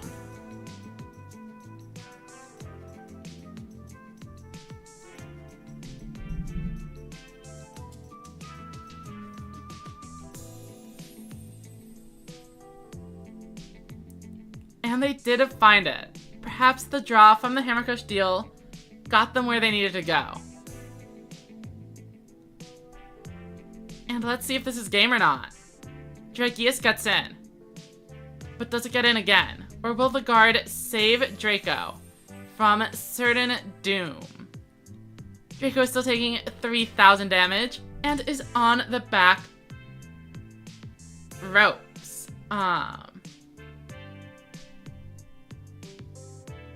900 life points versus Fako at 4,700. Even a Sounds of Magician plus switchboard here is not nearly lethal. So they're going to have to clear the Dragius and then try to figure something out. We see Mystic Dealers being activated, but they're ditching a Sounds of Magician, that they already have a Magician in hand. They do. They bring out a second copy, which is going to be at least enough to deal with the Dragius here. And then, we know one Trigger Drago is gone, but that's not a lot. There are still 2 more Dragius in the deck, and potentially more Trigger Dragos as well. Which means Valkyria coming down. I feel like we just got rid of this, and it's back already. That's the power of the guard.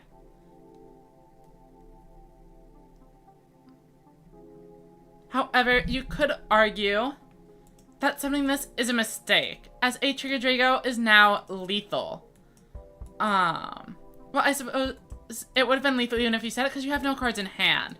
But Dragius comes in, and Fako picks up a game. And by that I mean, I'm pretty sure that's actually 2-0. Let's confirm. Fako wins this event with a 2-0 victory in the finals, defeating 2 different 7's Axel road players on the way. I need to go get some water, and the event has just finished. But thank you all for watching this portion of the stream. We are going to be back in just a minute, and we have about an hour to kill before the Quantum Rush tournament begins. So we might open up this duel room to some casual games. Or maybe we'll make a new one to test for the tournament. In either way, we will be back in just a couple of minutes.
So we are back.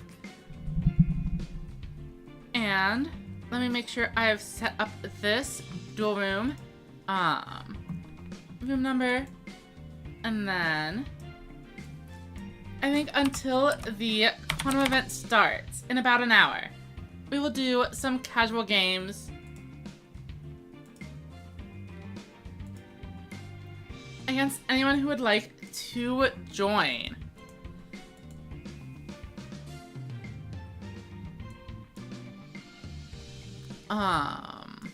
Any decks I would like to play?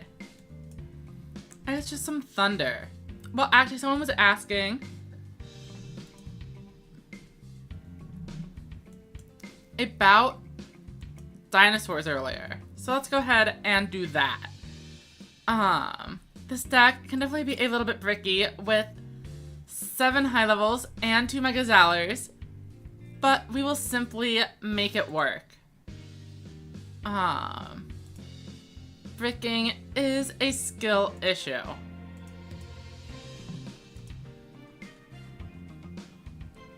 Bum bum ba ba ba ba ba bum.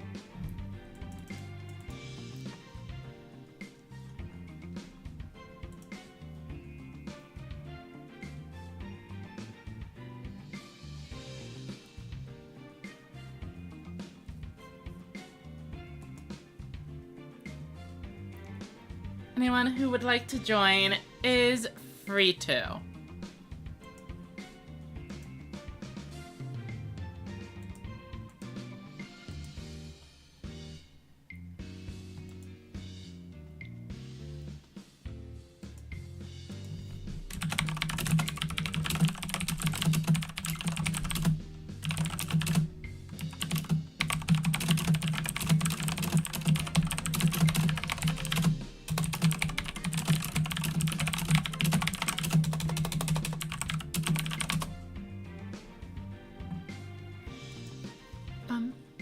Bum, bum, bum, bum, bum.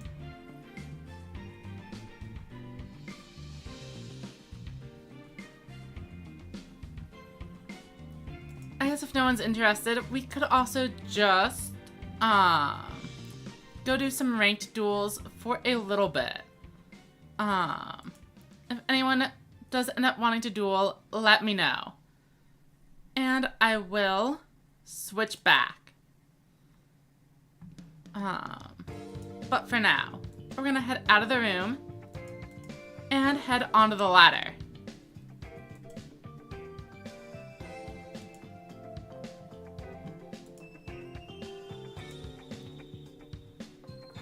Bum, bum, bum, bum.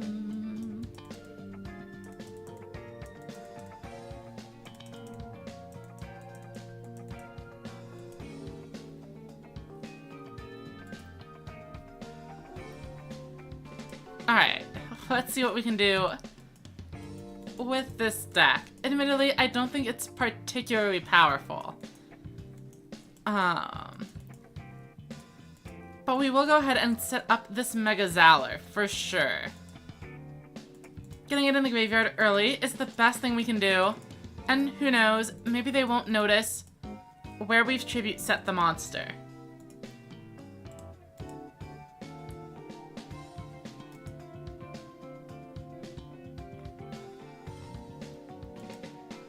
Bum, bum, bum, bum. Bum.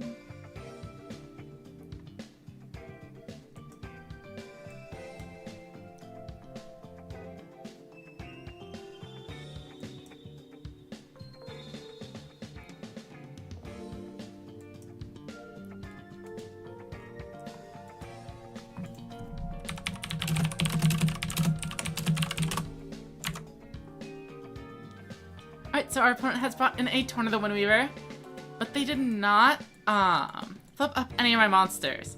And none of those are going to be able to deal with the Mega Zaller.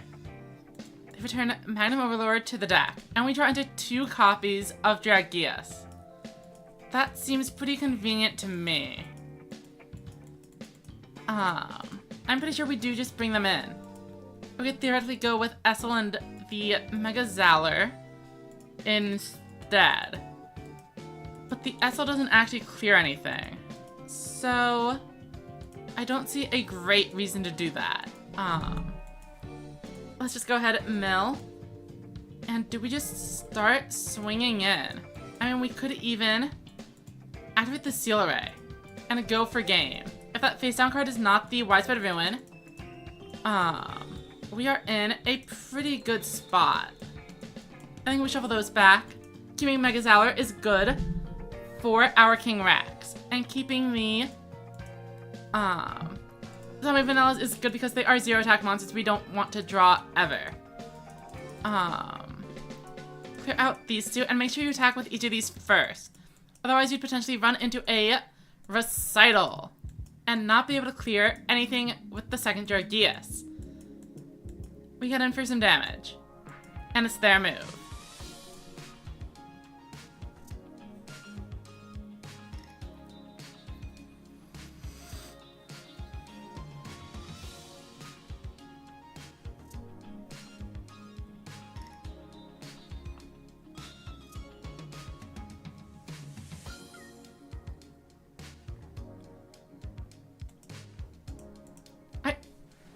And they are responding with a Talismanic Seal Array of their own.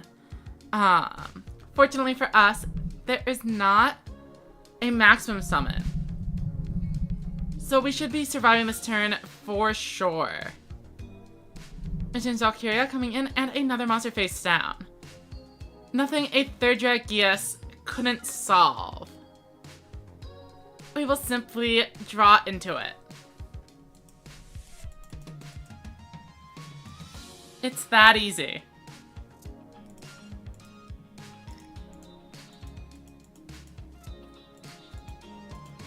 Pretty sure we don't even need to use the effect.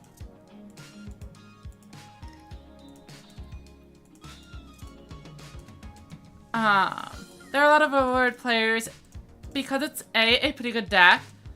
And then because of the way Konami sends out the deck lists, a lot of people are mistaken and believe that it won the festival rather than the Royal Level player.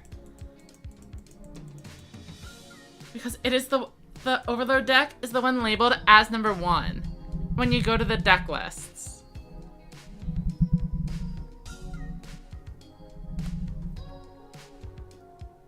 Alright, and there is Johnny Blaze. They're usually on Mimi, but today they are on Roman. Presumably testing out some of the new skills. We have fought Johnny many, many times.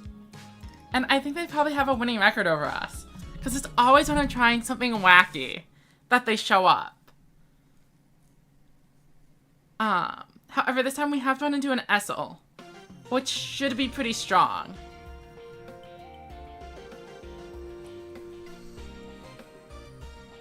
And of course they are playing some form of Psychics. Let's see what we get. Do I start with the Essel? I think that makes sense. Activate effect. We don't find anything though.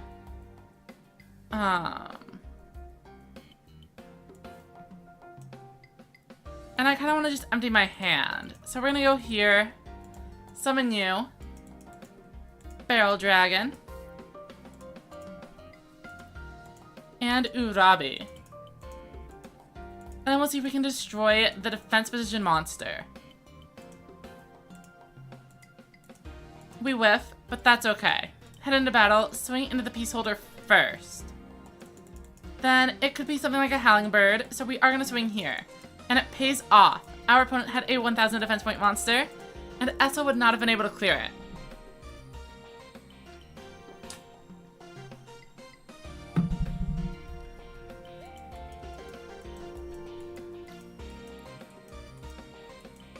Right, we see the Roman pick.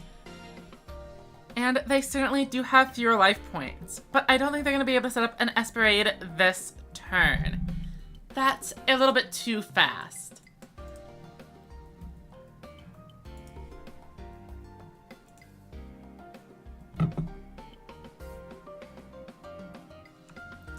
Ba-bum, ba-ba-bum, bum-bum.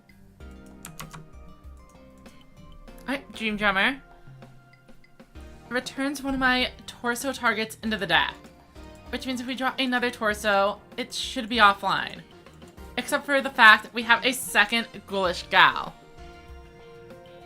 So they're gonna need a second Dream Drummer, which it appears they have found. Future Diviner, cycling a card, and then Dream Drummer shuffling away. I mean, you've got to recycle the Ramon pick. And there goes the Ghoulish Gal. Turning off my advantage engine. One card at a time. A second boss monster. And more back row.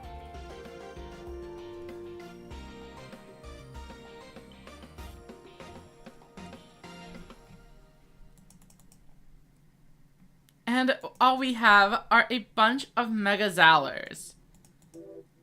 More like a bunch of Mega Disappointments. Got 'em. But in any case, let's go ahead and set the cards. And maybe this will work out.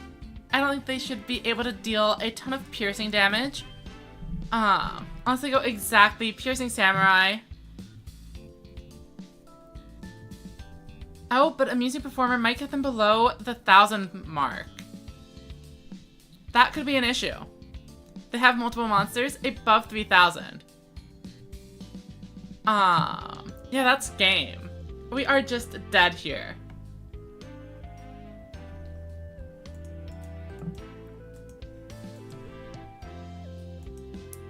Okay. So they had game, but then they simply chose to not kill me, and instead summon some more monsters. Let's see if it pays off for them. Ghoulish Gal, of course. Torso. Torso is alive. So let's go ahead and grab something.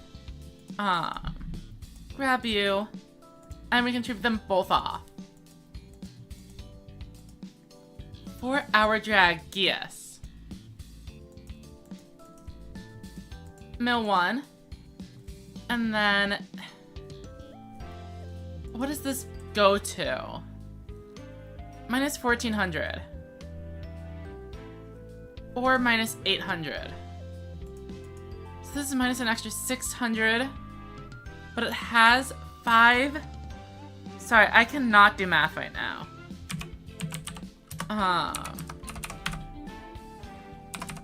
Puts them at 7. And that's only 300. So, I mean, I guess we do have to Seal Array.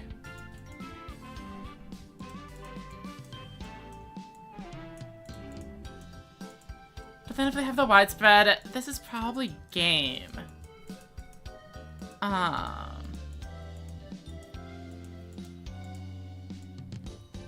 I mean, but it already was. I should have set the torso. Oh, but then if I didn't use the effect, I wouldn't have had the monster. Well, we deal 200. But yeah, an Esperade can finish this up.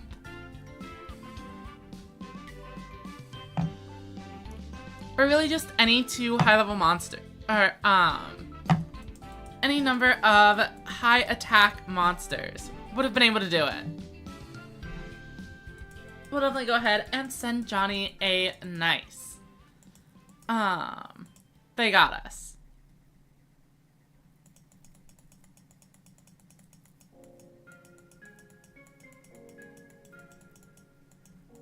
Bum, bum, bum.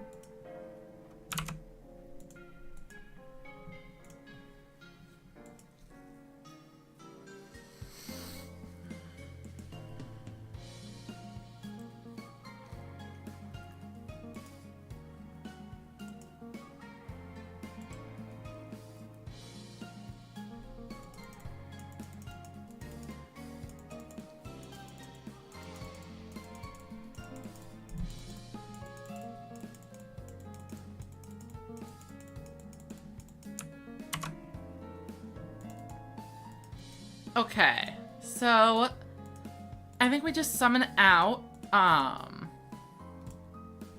Dragius here because it's funny.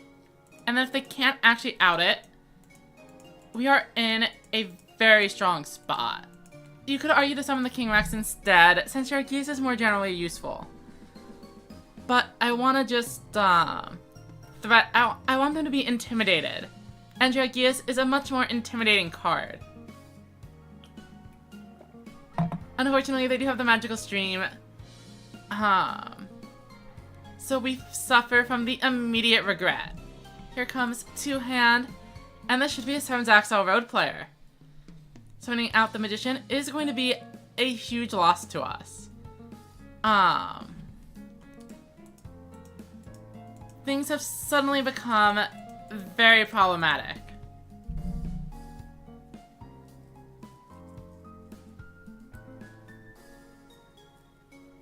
I don't think we're gonna King Rex our way out of this one. We do get the Urabi.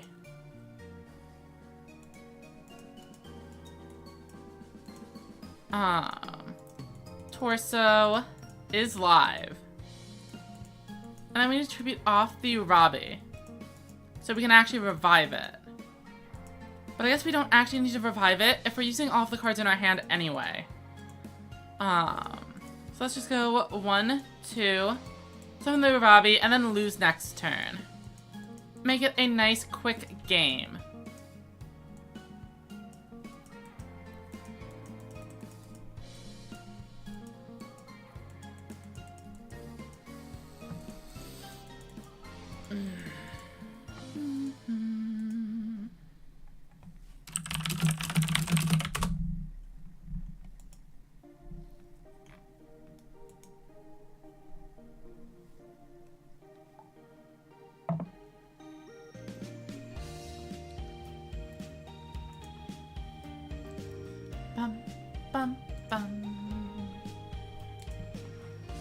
So, presumably they summon another Witch and Magician this turn, and then just kind of run over my monsters, and we'll move on to the next one.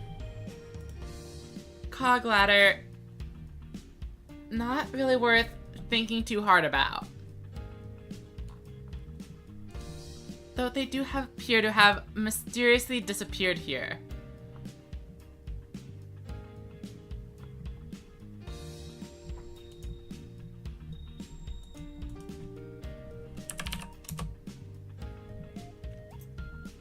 Bum, bum, bum, bum, bum.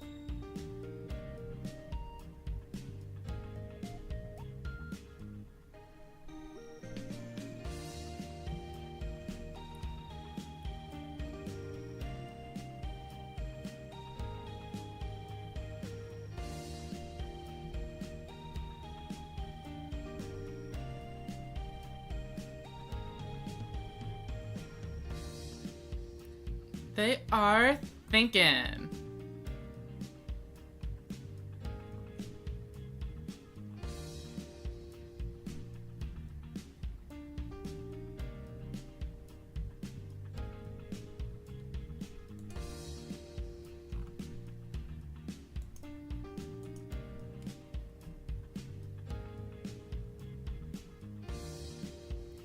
I feel like this should not be that difficult of a situation for them to navigate here.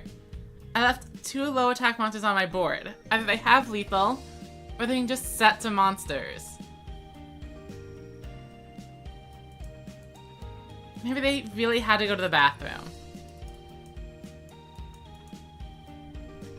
Bum bum bum bum bum bum bum.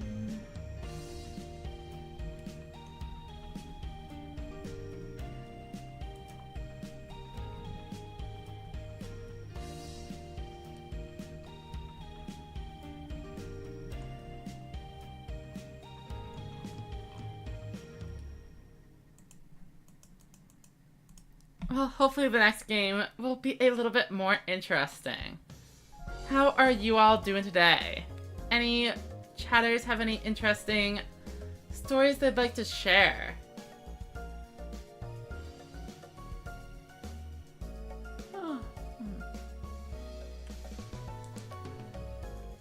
I've lately been pretty tired, so once we finish losing in the Quantum Rush tournament, we will probably call it a day. I think they should be running on the updated ban list that was announced today.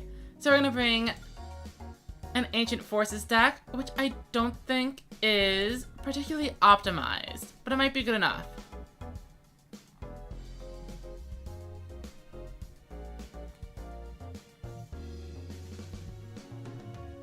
Hopefully we're able to win at least one game. Last time we played, it was a quite short tournament. They run single elimination, and we went with a swift 0-2 defeat. I have almost no confidence that I'm going to win the tournament. No.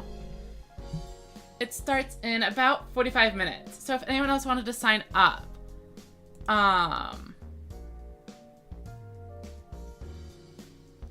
you still can by finding the Quantum Cube's Discord server.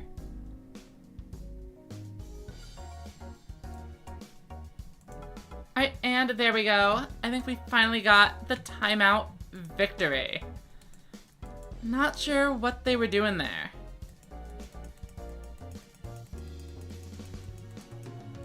But I think we should try another deck now.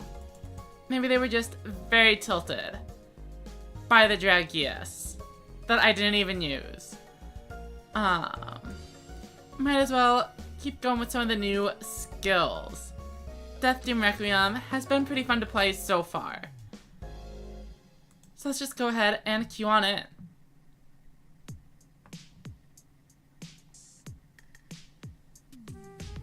Bum bum bum bum bum bum bum bum bum bum.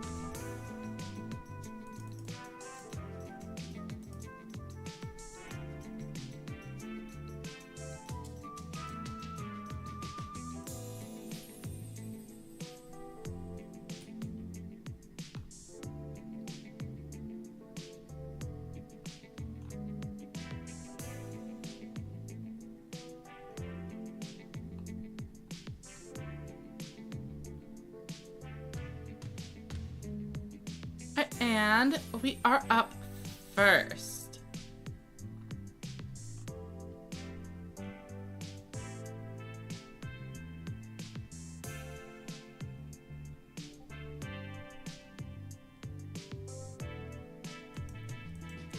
And I cannot tell if this is a good or bad hand.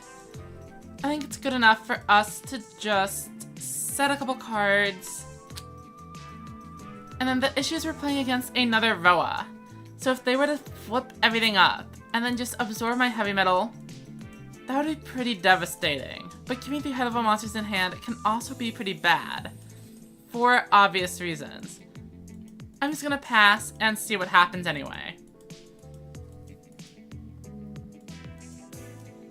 Alright, Kobold, to be expected, sure. And they are ditching a heavy metal. Hell Tuning Invasion almost certainly confirmed with this play pattern. The issue is if they drop an Essel on us, things get really bad very fast. Alright, it is Invasion. And so far, okay, that is totally fine with me. We drop more high level monsters.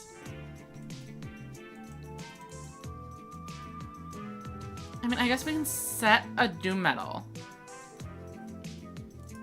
And then we can summon a Gargoyle. Effect. Gets rid of this. And then we Heavy Metal again.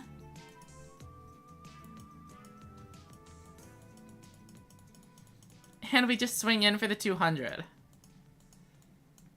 We probably should have summoned a Heavy Metal last turn for the extra draw. In all honesty.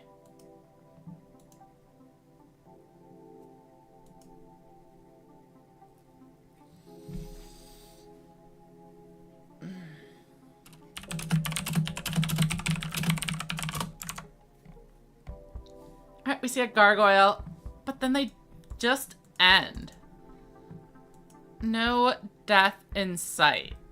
Interesting. They do set 2 cards, so I can't flip them up because I am on the other skill. So that's kind of lame. But maybe we can still make something happen. Phaser would be able to revive the Doom Metal. And then, I mean, we could go into a Doom Metal.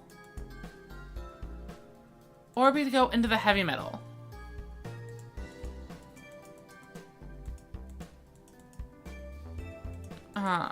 I'm gonna go like this. Then Phaser.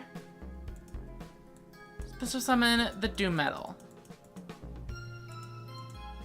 Tribute summon. Oh, but keeping the Kobold on the field prevents a Heavy Metal from ending the game. So this is definitely not the right move. As Essel can be absorbed. Or Essel is a high enough level where the absorption isn't blocked. Unfortunately, they had a Feral Imp, so we get no damage. And they also have a trap card. But I guess they just don't even need to bother using Widespread because of how very much dead we are. I am kind of out of it right now, to be honest.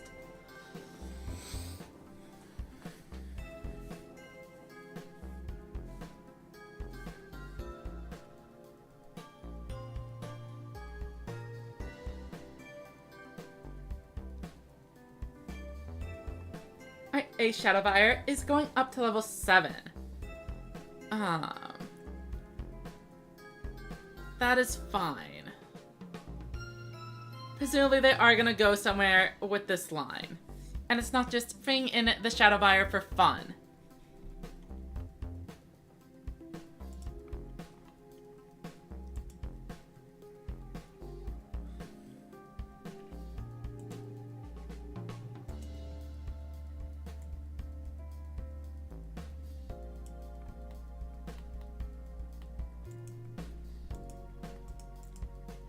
Monster Reincarnation, adding a Feral Imp. Seems entirely unnecessary if you already had 2 monsters. But what are they doing? They have a Heavy Metal. They had a game. For sure. But I mean, it doesn't really matter.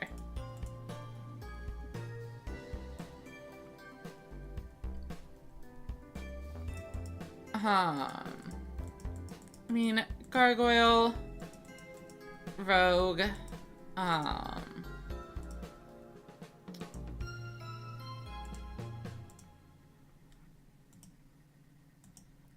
Death Doom Requiem. Summon this one. Then we tribute 1 and 2. Bring in Arching Soldier. Activate for protection from the Widespread Ruin.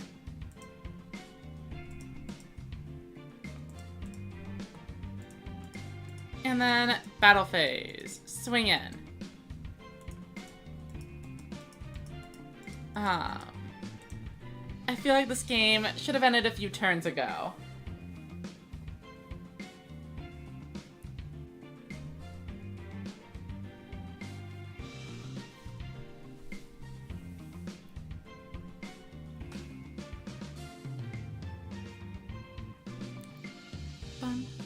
Hell Tuning Invasion, flipping things up. And here we go. Heavy Metal, this time, definitely going to do it. Even if they don't hit the Doom Metal, that's 1900 damage.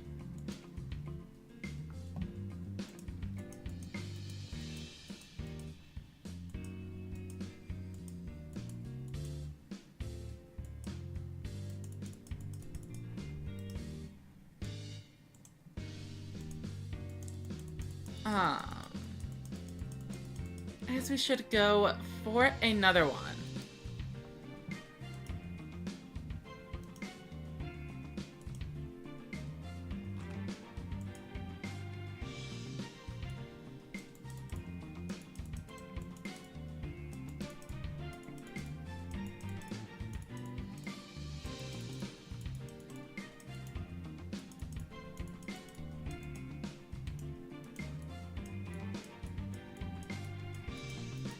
Okay, we are up first, but I don't think this deck actually even likes going first that much.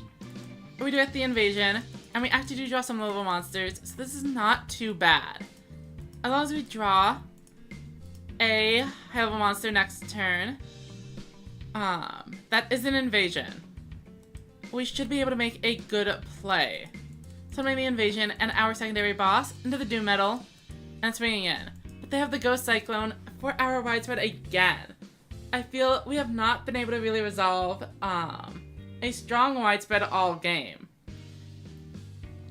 They also managed to Essel into a Doom Metal. On the plus side, all of these boss monsters are vanillas when in the graveyard. 2 back row. And then Death Doom going to bring in an invasion. I guess they just wanted to thin it out of the hand. However, that does represent 700 more potential damage from our own Doom Metal. Unfortunately, we are unable to find a boss, but we do find a Shadow Buyer, which should work just as well. Let's go ahead and activate the skill, summon out Invasion. And again, this is only working because they summon their own invasion. Shadow Buyer, activate effect, and send the Cobalt back into the deck. Tribute summon using 2 level 7 monsters.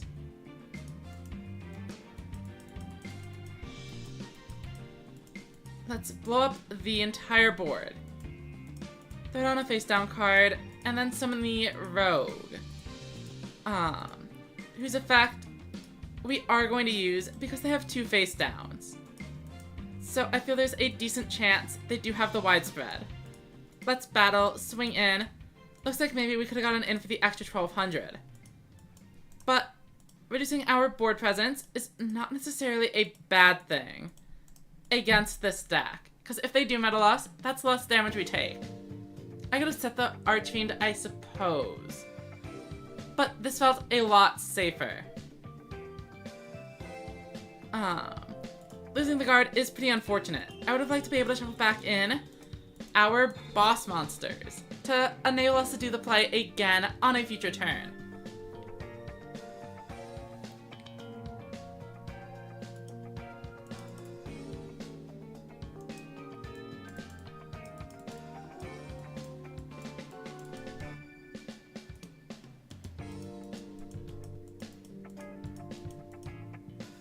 And there comes an invasion. But the Shadow Buyer is already level 5, so if they had a heavy metal, they're able to do it anyway. And if they don't have a heavy metal, they're not triggering any effects. They crash in copies of Doom Metal and leave the invasion just sitting there defenseless, which feels a little bit awkward. I mean, I guess we just summon out guys, and then we try to win the game. We can use Palace Gargoyle to become level 5, and then Heavy Metal is online. And even if they have a widespread ruin, they don't have any monsters on board, which means the Archfiend Soldier is able to get in for game. Let's activate the effect. Absorb and Battle Phase. Archfiend Soldier attacks directly. And that is it. We have managed to take down the Mirror Match, which I suppose doesn't really say anything about the deck's viability. Playing in mirrors. Have I built the Psychic deck? There are the 2 different variants, so I'm not sure which one you mean, but I will go take a look at both of them. So for the Row of Roman skill, I'm running the 6 boss monsters, and then Very Basist has a monster that can be a level 5, generate advantage, and then be treated off for the heavy metal. Rockers help us recur the heavy metal. Krybot gives us advantage, and a Kobold filters the deck. Then we have the King's Majesty engine, which I guess is not going to be working in the near future, but hopefully it's okay. We'll do a round with this, and then we'll play the other new Psychic deck as well.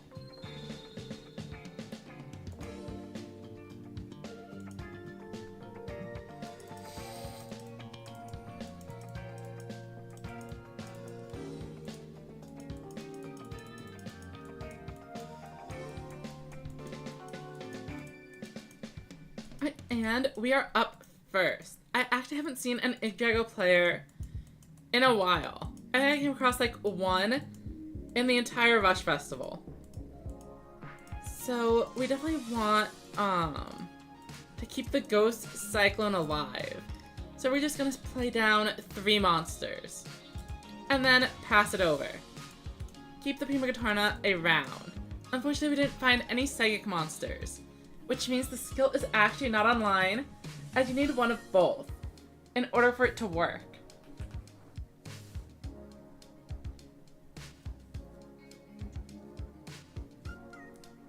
Let's see what Jackson, Mississippi has in store.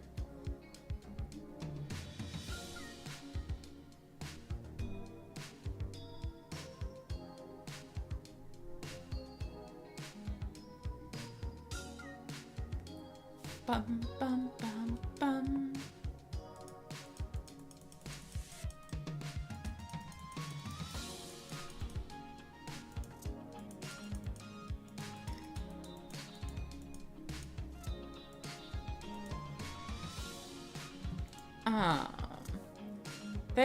This is our second opponent who's spending a lot of time thinking. And activating Ghost Cyclone is definitely not a line that requires any thought behind it. Very well.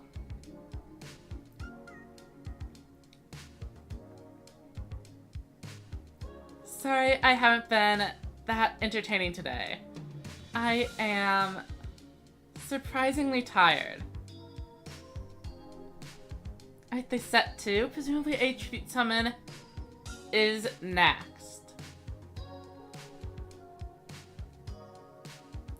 But, I mean, it's possible they don't have anything either. So, our move.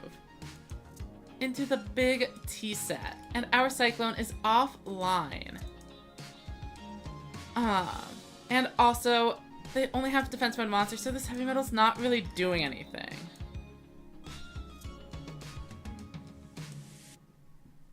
I mean, I guess we just summon the boss monsters anyway. Or I could, well, if we think they are on Cyberse, we could just summon like this. Keep the heavy metal around. But I can also shuffle stuff back.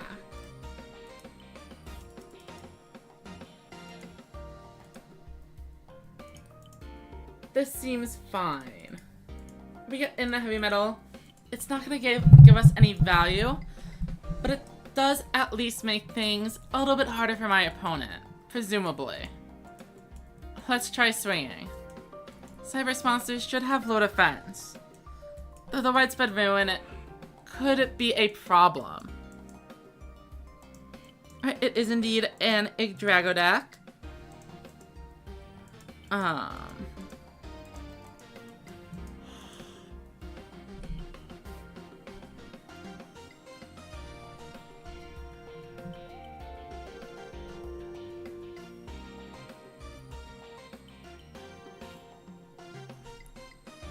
And at this point, I guess I will close the duel room, as I don't think anyone has mentioned it. And the event does start in half an hour.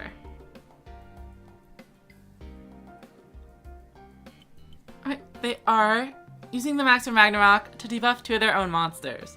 Presumably this means they were able to find a couple of bosses. And without the heavy metal around, presumably whatever they have is going to be good enough. Attribute Hydron and Conductor Dog are a perfect 2 cards. I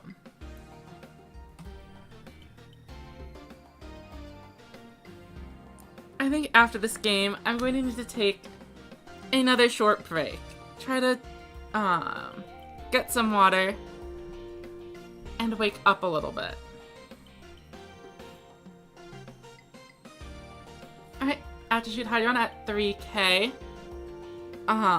We are technically alive, but we don't have a ton of good ways to clean this board. And remember, Prima Katana does cost life points to use. Let's just let them end it.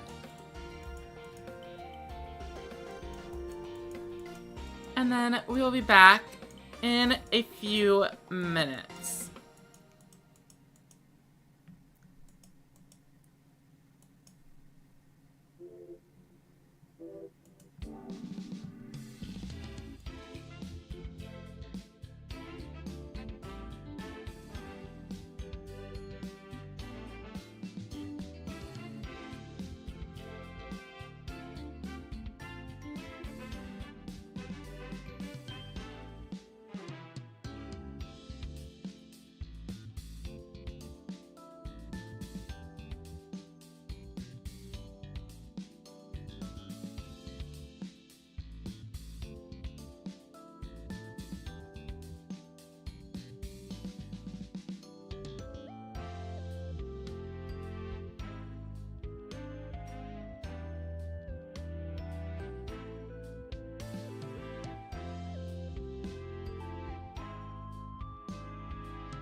Alright, we are back.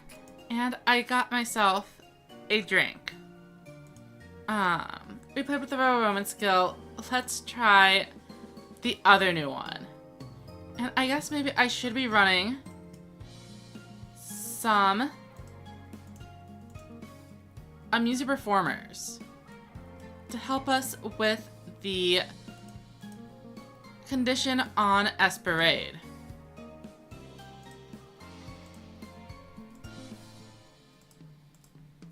And we'll just go in on those two. Change the active deck.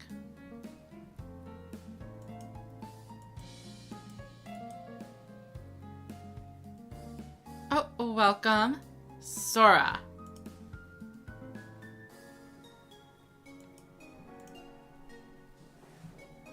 Thanks for participating in the point battle room. Sorry about the... oh, and congrats on top 4 even. You did pretty well.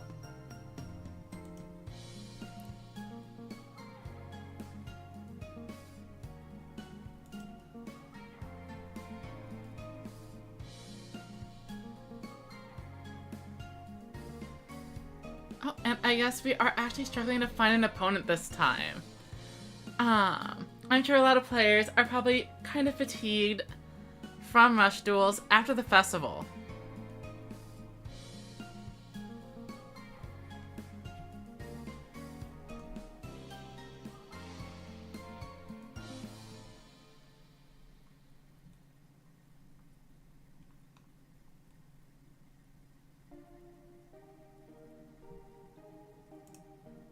And we open Essel. Not great. Okay, we're fighting the one and only Eric Shun.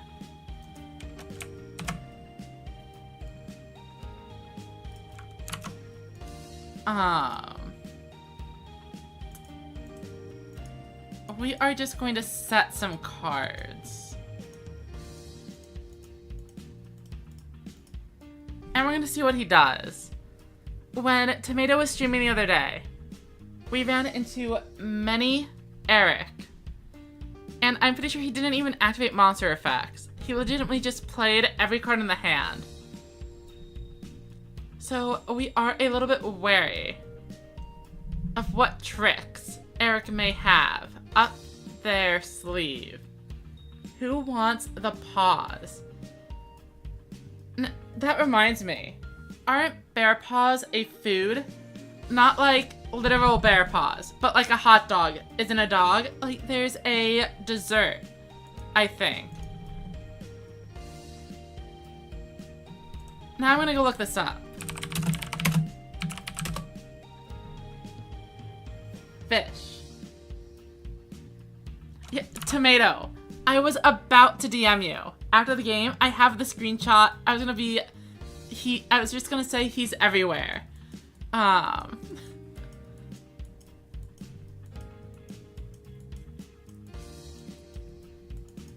let's see how we do against the almighty Eric.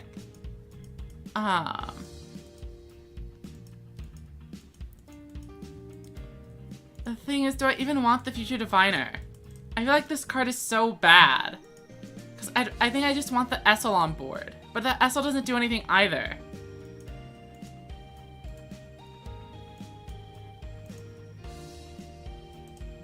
I mean, I could just like go in with the diviners, but that's so bad. I mean, even the silent assassins didn't do anything because they're all 1500. As we just summon Esperade, and then set.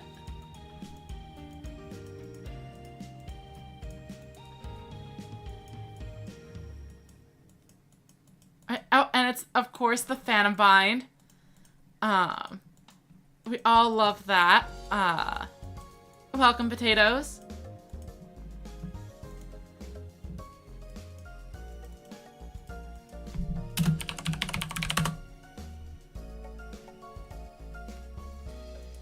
So they're bear claw rather than paw. A type of Danish. Interesting. Oh, and here comes Dragius. But we do have a 1500.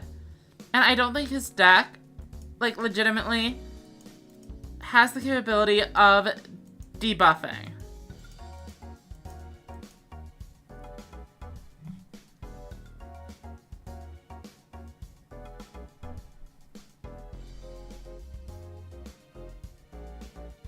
I mean, I guess the advantage is that you're supposed to be able to add back the diviner for free. I suppose. But yeah, this is exactly what I mean. They don't activate the monster effects. They tribute off their tribute monsters for tribute monsters. It's like they just click the middle of the board, the screen, relentlessly. It's really weird.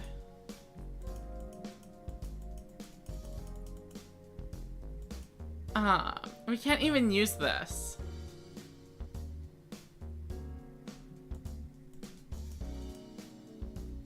I could Diviner one card deeper. But I don't think that helps me. I think we just go into the battle phase and try to swing. Alright, they don't have another Phantom Bind, so now we're dealing big damage.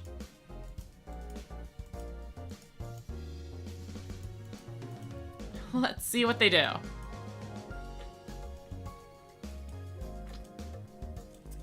I mean, Tomato.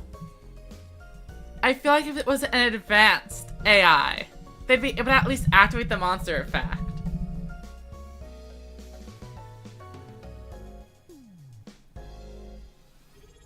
Oh, thank you, Crimson Reaper. How are you doing?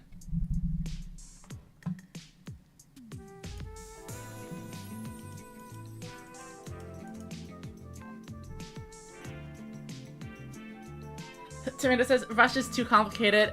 You know what, Tomato? I think you're right. They really should make a TV show and spend the entire first season going one episode at a time, explaining every mechanic in the game.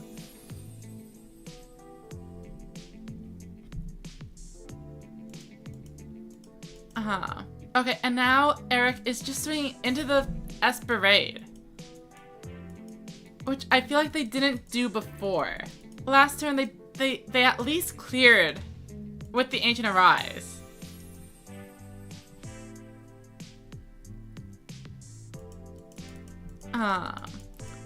Crimson, are you playing in the Quantum Rush today? Or anyone else here? I know Tomato and Sora already played in the Point Battle. So do you all have a second tournament in you?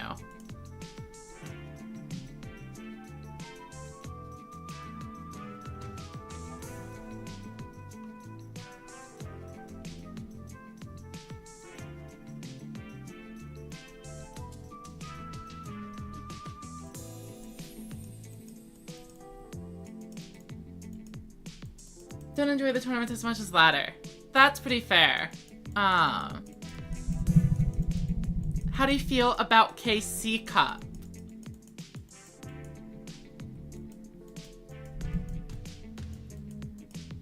Alright, and we open double Prima. But we have an Essel. So we might actually be able to get out these Prima Guitarnas without too much difficulty. However, if my opponent just sets 3 and passes, we wouldn't be in a great spot. But instead they decide to just summon them in attack mode anyway. So now, instead of doing no damage, we're going to swing in for a lot of damage.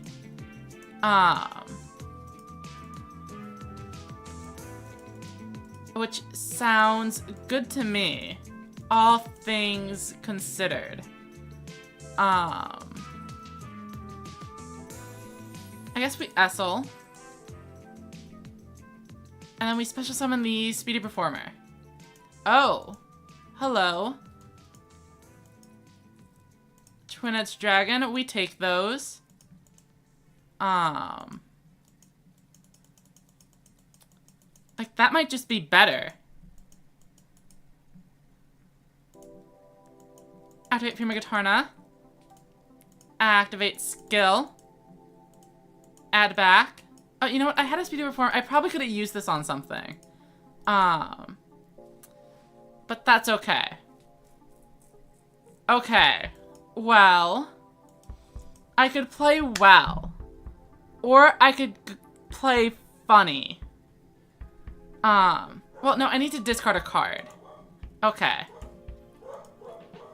As much as I would really like to just summon the Prima Guitarna a second time, I think we will enter the battle phase. We gotta make sure the opponent is able to Esperade as easily as possible. They simply will not find lethal. Alright, 1600, that's perfect. They can Roman pick, Prima Guitarna, and then kill me.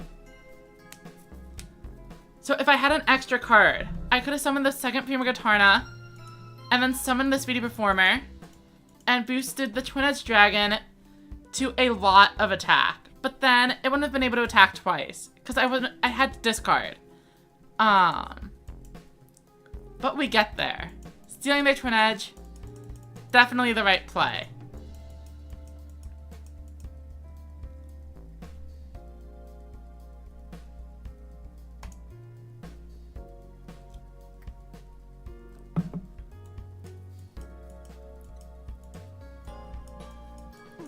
Oh, speaking of Twin Edge, I probably should put it or Piercing Samurai in the deck.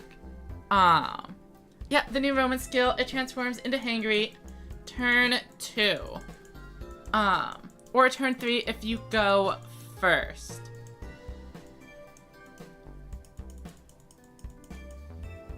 I mean, this is fine.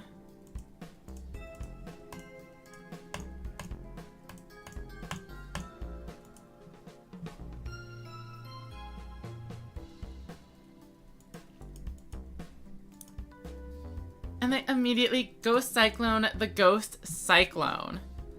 Fair enough. Alright,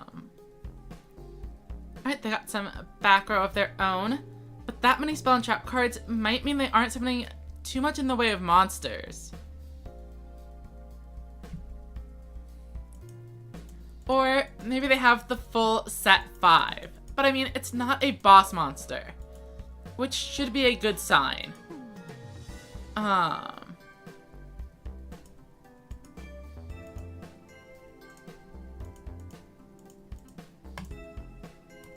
Let's get rid of the future diviners,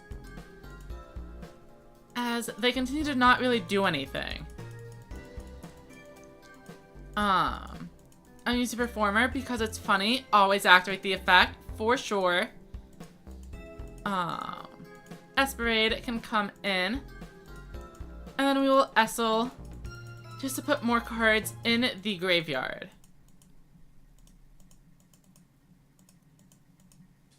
Gotta make sure we lower our life points before doing 0 damage.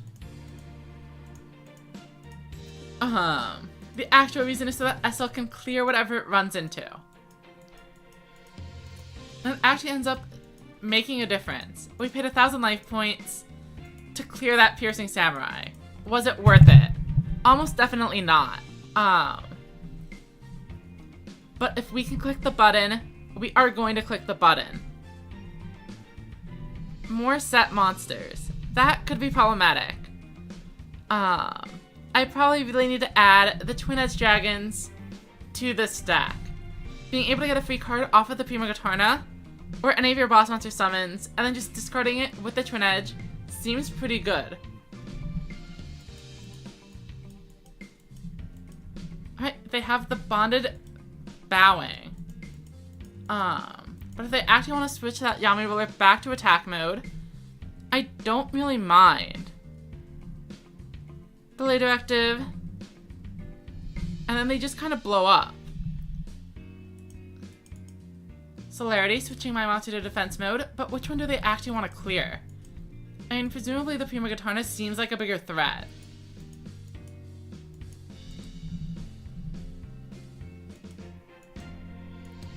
And it seems they agree.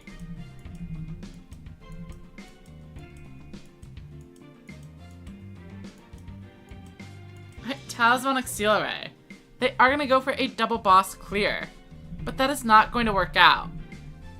The one downside to Celerity is that they kind of need to be running the Ghost Cyclone if they want proactive spell trap removal, and it seems they have actually gone for it. I do wonder if either of those set cards are going to be a Dark Ruler Battle Slash. Either way, let's just get ahead of it with the Widespread Ruin. Alright, and they let us keep the Prima Gatarna. It would only be gaining 900 attack. And that's probably not really worth all of the resources we'd have to invest into it. Alright, first we Speedy Performer. Activate effect. And boost you. Then Prima Gatarna. And then we can add a card back. But there's like no reason to. None of these do anything. So I guess we summon the Essel again. Throw down a face down. Card does absolutely nothing in this matchup. And then do we pay the life points? 2,900 does lose to a Piercing Samurai. Plus 15, well, 15 plus 12. Actually, no, it doesn't. Okay. So we'll use one because it's funny.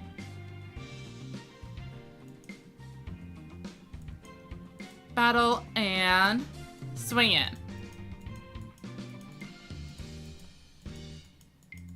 Wait, would the extra 900 have actually been lethal? I guess we missed the lethal. I could have used both Primo Katanas at that. Oh well.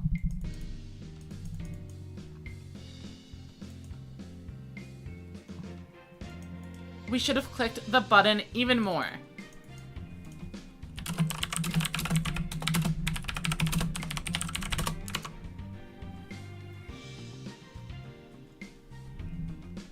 Alright, and the Ghost Cyclone again. Oh, you know what? I didn't even realize they were going to be able to draw the card. Because they used the Talismanic Sealer, all the monsters that were in the graveyard disappeared. So now they have another 6-card hand to work with. Also, I do need to make sure this game actually finishes so I can go play in Quantum Rush. I haven't seen any announcements or anything. How many players ended up signing up? Looks like 37. That's pretty good.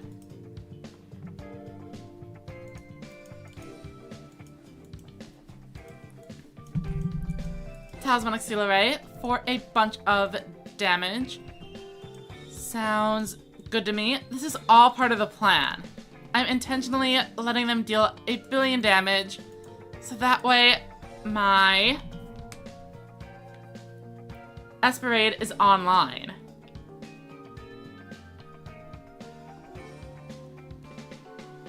$1,700, looking dangerously low. There's the Esperade, all part of the plan. Speedy Reformer, effect, boost, Esperade,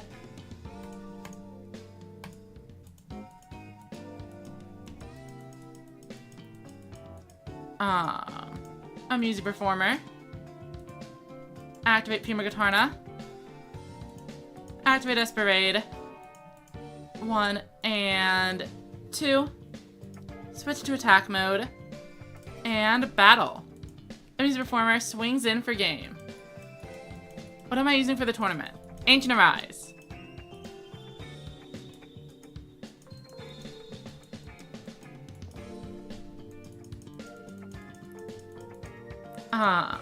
Is it an optimized Ancient Arise? Definitely not.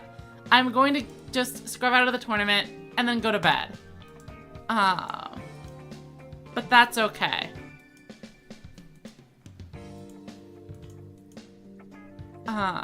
As they say, we are here for a good time, not a long time.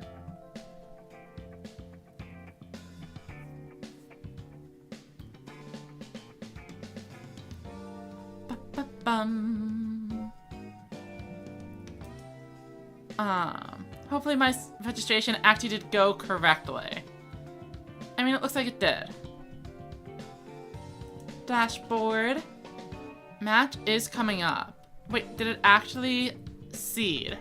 No, it's probably just a provisional thing. Am I really fighting Draco right away? I hope this is not actually seeded. I don't want to fight Draco round 1. Give me somebody I don't know.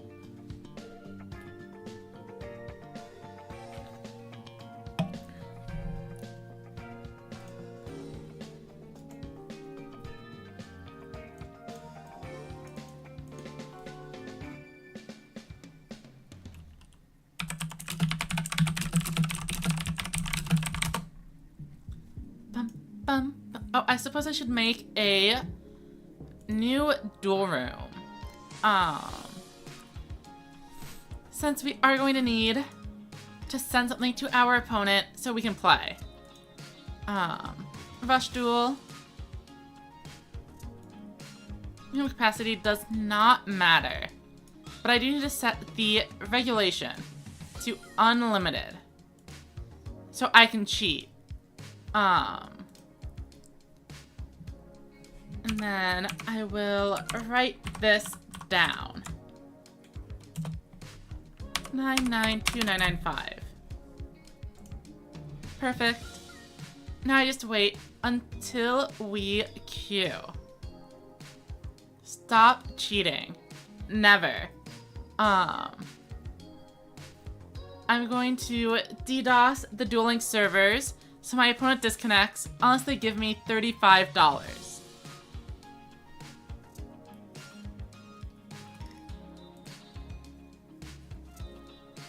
Ba-ba-ba-da-bum, bum, bum, bum. Ba-ba-bum, bum, ba-bum. What am I going to use the $35? Light Sorcerer of Sanctity.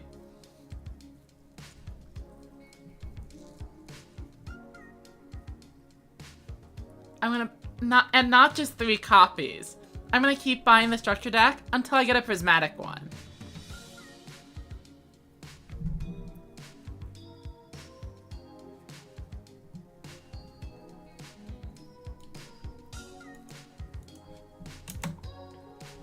Bum bum ba ba ba ba da bum bum ba ba bum bum bum bum bum ba ba bum.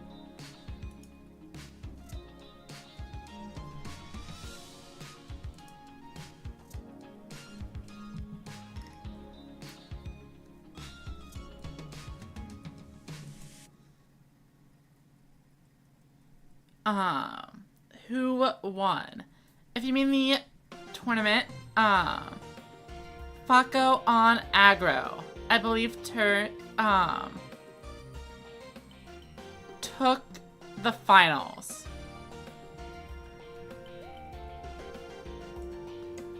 But if I am being dumb, someone in the chat will definitely correct me. Alright, 4:59. Time for tournament number 2. Almost.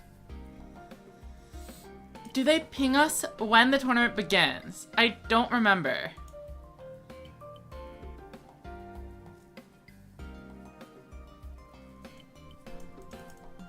One deck, no side, best of 3 with the new ban list. Okay.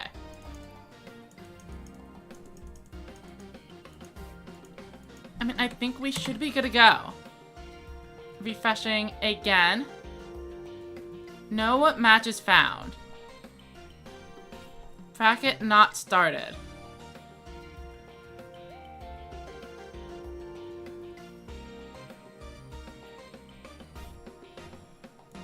So I will continue to press the F5 button until something shows up.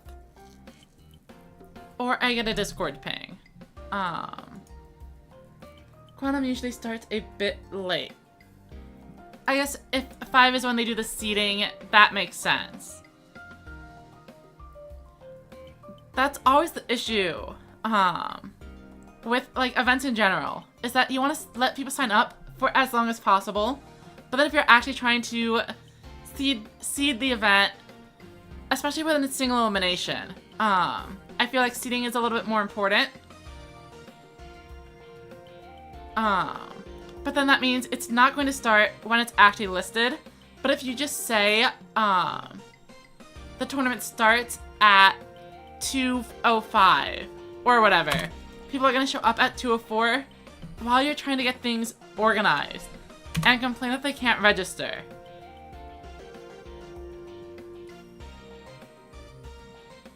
Oh, looks like a match has appeared. It says the bracket hasn't started, but it is also threatening to disqualify me if I don't go check in. So I'm gonna go do that. View match.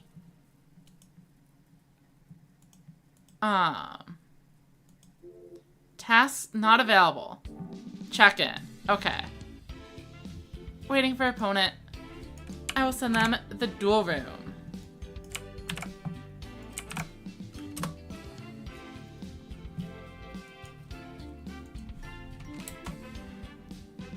Bum, ba, ba, ba, ba, ba, ba, bum. So, bracket not started, but my match has started anyway. How is that possible? I'm definitely a little bit confused. But we will see how it goes. Bum, bum, ba, bum, bum, ba, bum. Oh, I see everyone here is in 17th place. Shouldn't we all be tied for first or last? Why is it 17? I see that's the like 17 is like approximately half of the players. But that doesn't really make sense. Bum ba ba ba ba bum. Ba-da-bum.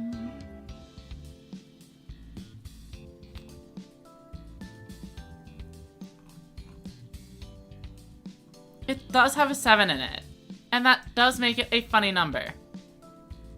This makes sense. Oh, I need to change my stream title.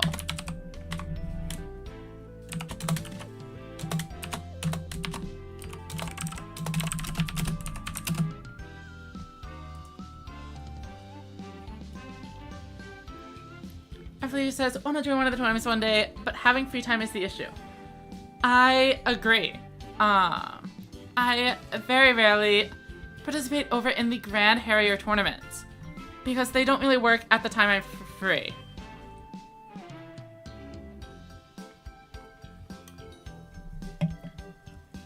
Bum, ba, ba, bum, ba, ba, bum, ba, bum.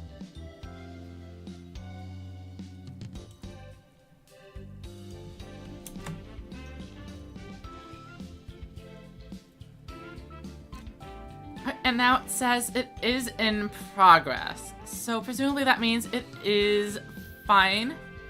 Let's go check the dashboard.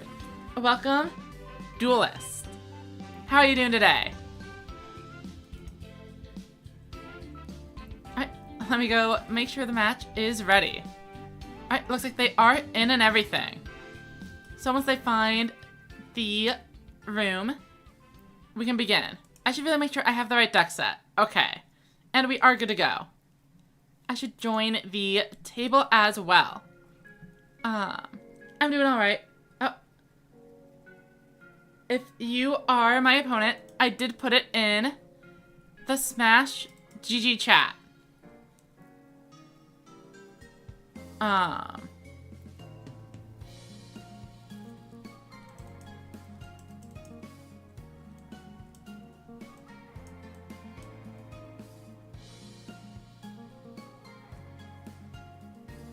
I guess I should go look at the bracket to see what,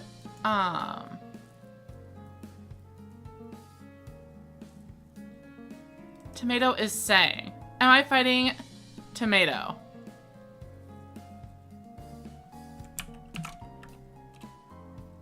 No, I am not. Okay.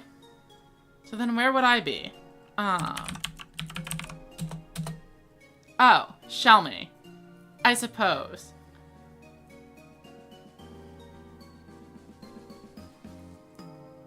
Or, I know Xiaomi. Who is mate?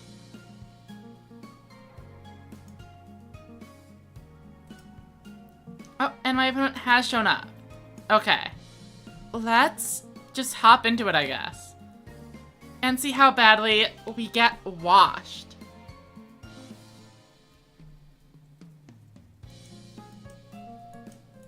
And Roa. Kind of to be expected. Could be aggro. Could be rebels. Fortunately, we are at least going first. And wow, they are going to get actually no information about my deck here. I mean, I guess we want to set this. And pass it over. Oh, so mate is also a well-known player. Okay. Well, I won't have to worry about my round 2 opponent if I simply lose round 1. I've got a great plan. Death Doom Requiem, we are pretty happy to see that.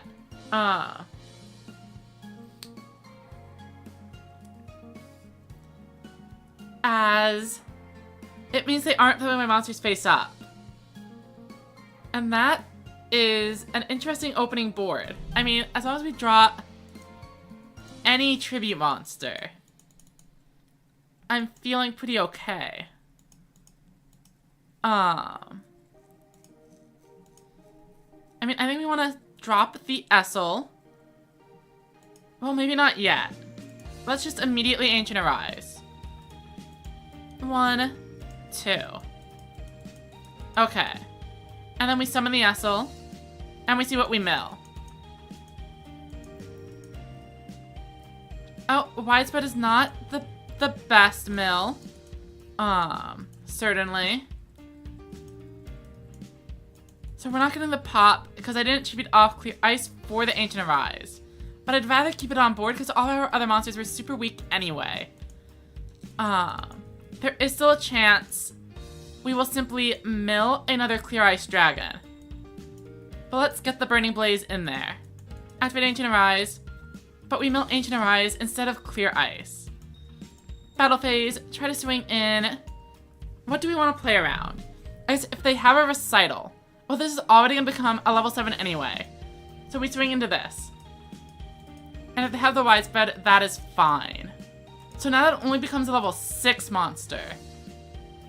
So it might be worth keeping it around.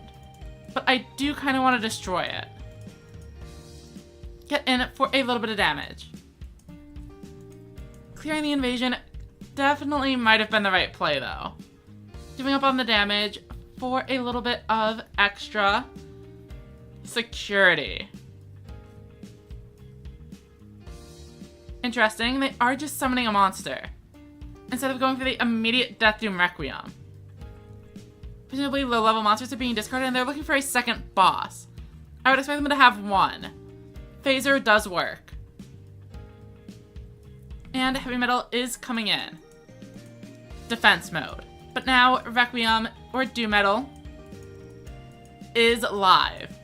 Here's Doom Metal, that's 1,000 damage, plus a lot more coming at me. I probably should have played around it by setting one of the monsters.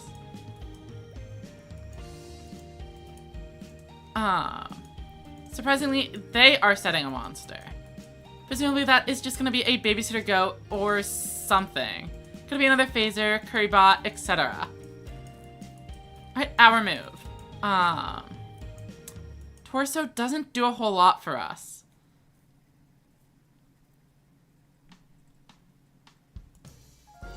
And we don't need the Currybot either. So I think we just set everything. And then do we Burning Blaze Dragon? We can clear out the Doom Metal. Which I suppose is nice. Just doing a little bit.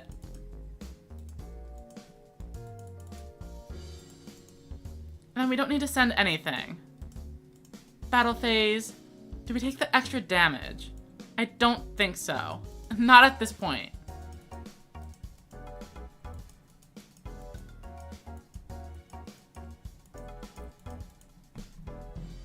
Alright, let's see what they go for. Essel, sure. The idea is they shouldn't be able to kill me. Even if they do metal, I have a guard. Though I suppose a Genie's Fire Breath would end the game. Since they can clear out the Blaze Dragon and then swing in with 3 monsters. They set 2 more back row. And Tribute to the Doomed. That's fine. They get rid of the Blaze Dragon. Battle Phase. And they swing into a Torso. And then they actually take the risk to do that. I feel like there might be a little bit of stream sniping to swing in with a 100 attack monster like this, but that is okay. I really don't mind that much.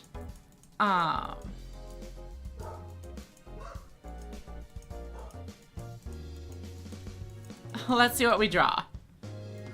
Those are some decent cards. And I'm pretty sure they are down Widespread Ruin. So we are just gonna try to win the game. Let's add this back for sure. Summon you. Dragius. 1, 2. Mill. And I mean, wait, Majesty is probably not even in the deck anymore. I forgot that we have the new ban list. Do I have a second Dragius?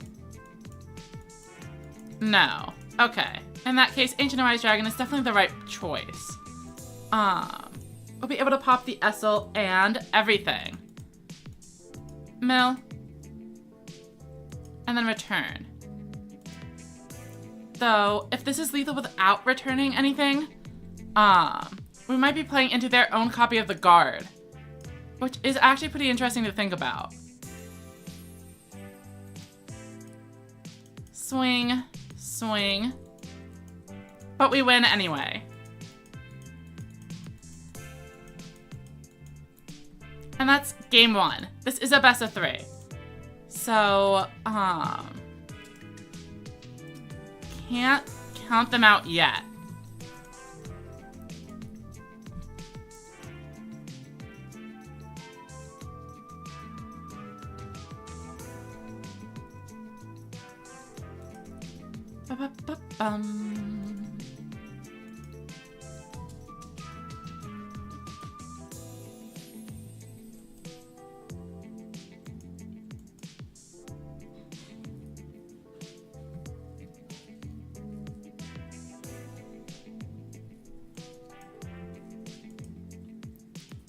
They are probably trying to go and report the match. So we'll give them a minute. And then we'll get over to the next game. Oh, I see Tomato won their match without doing anything. Impressive.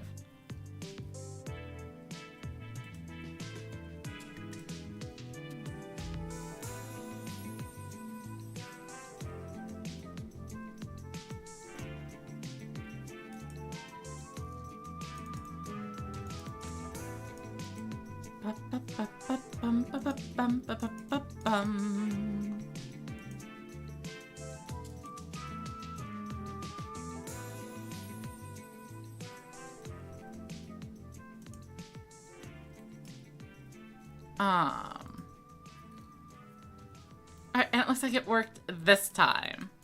Game number 2.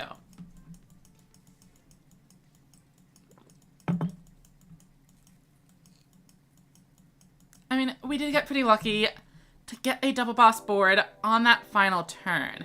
And this opening hand is looking significantly weaker. Though I guess it does depend what kind of spell trap removal they are running.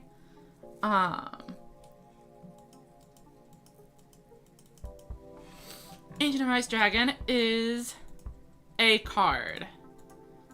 It's not necessarily one I'm convinced I want to summon here. And just let them heavy metal me. I'm just gonna pass. See what we do on a future turn. I guess what we want to see is them summoning out cards like Invasion and Heavy Metal that aren't going to do anything here and also have 0 defense.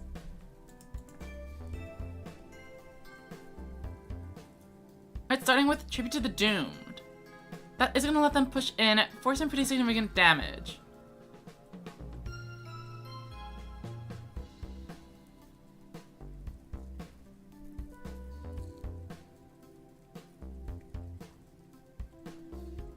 Presumably. Alright, Heavy Metal coming in. Essel, sure. So what we're really hoping for is another tribute summon, I think. Keep in mind, our guard is actually offline here. as we need to have 3 monsters in the grave. So we take the full 3,500, which is a little bit frustrating. But now it's our move, and we draw a lot of tribute monsters. But that's okay. That's 3,000 damage.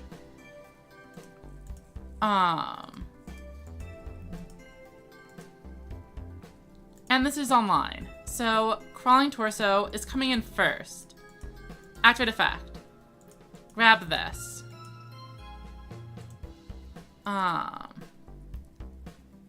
Do I have game?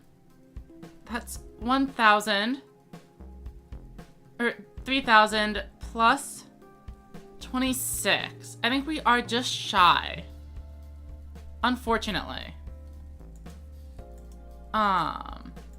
But we are gonna do what we can here.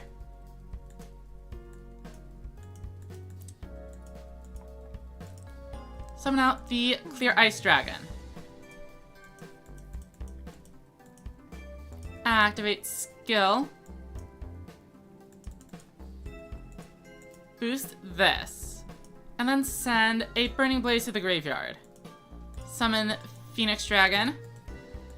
Then we get a Clear Ice into the grave. So we'll summon this. And then I want to make sure we also have 3 monsters in the graveyard, but we do. So Clear Ice Dragon can turn the Currybot back into the deck, which seems reasonable. Let's go ahead and do that. Clear Ice Dragon, return Phoenix. Return Currybot. Clear Ice Dragon. Or Ancient Arise, I mean. 1, 2.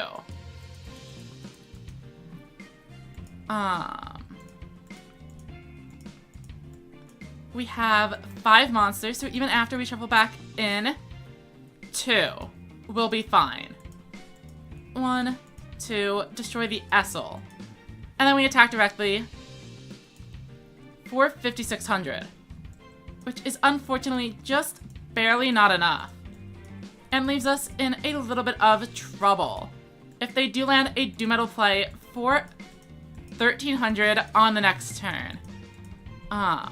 Doom Metal Shadowbuyer, I think, is lethal.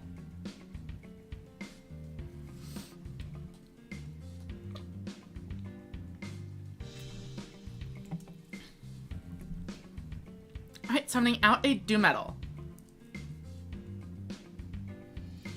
And then a Phaser. Do they have a second Doom Metal in hand then? Otherwise, they wouldn't need to summon out this Heavy Metal. They could just tribute the Phaser if it wasn't the second Doom Metal.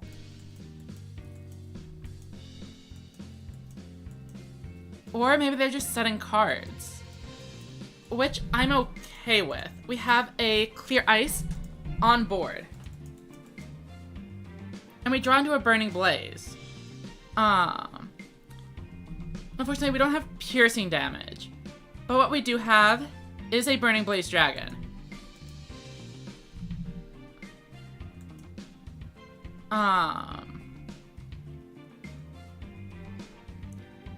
Tribute, for sure. And we need to send another one to the graveyard. Select this. Send a card. Send Burning Blaze.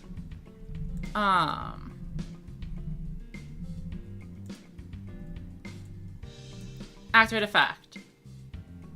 Return cards into the deck, 1 and 2.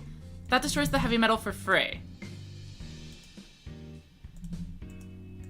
And then we're gonna need a 3rd monster on board in order to clear out these 3. So as much as I would really prefer to do some of that stuff, I think we just need to bring in the Dragarite here. I mean, they probably have something to stop us, which is unfortunate. But it is what it is. Let's just swing in. Clear 1. Pretty sure this is a regular set.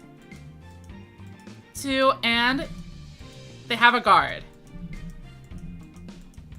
which is kind of to be expected. I was pretty sure they had some face down during the last game, but we managed to eke it out without needing to worry about it too much. I am a little bit worried that my opponent is able to just kind of set repeatedly until they win. Like, think of how much damage a Doom Metal is doing here. Shadow Buyer works just as well. We have 3 face-up monsters. Oh, but it's a heavy metal play. So they don't even bother to use the Shadow Buyer's effect. This alone is nearly 2,500.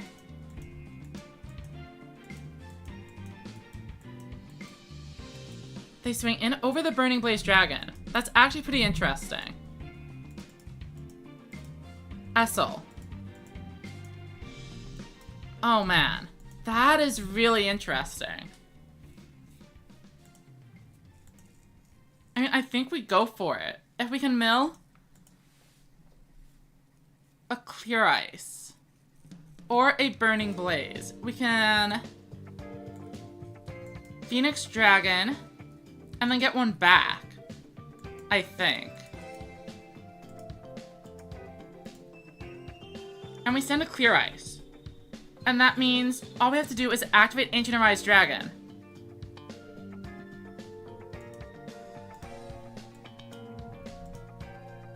And we can destroy the heavy metal.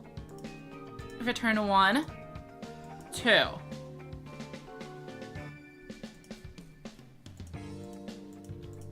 We throw this down. Summon a monster. Battle. And it looks like they have something. But the attack does go through, and that is going to be game. Oh, mate 1-2-0. Alright, so I guess I'm fighting whatever they're using. Welcome, Dan and Sebastian.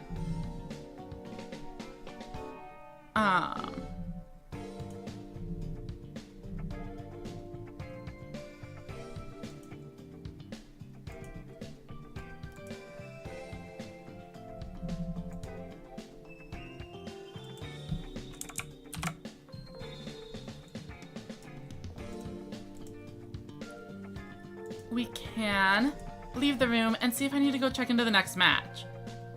Oh, it is still waiting to verify.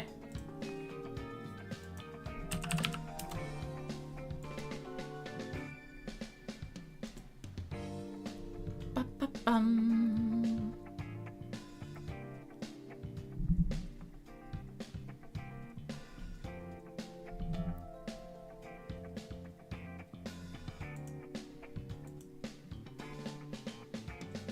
Oh, you were playing in that one as well? Sorry, didn't go well. Todoroki.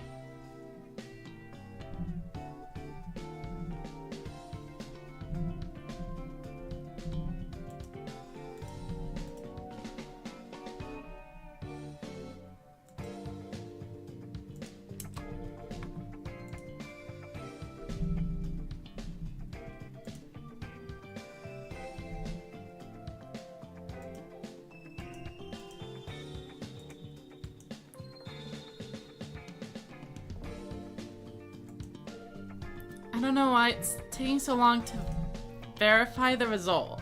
But I guess I should make a new duel room.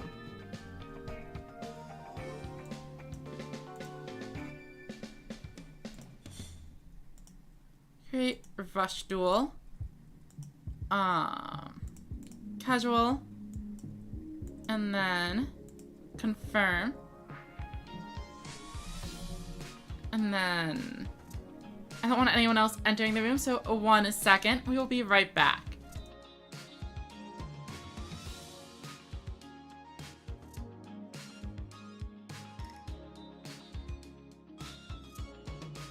Alright, and welcome Maximus.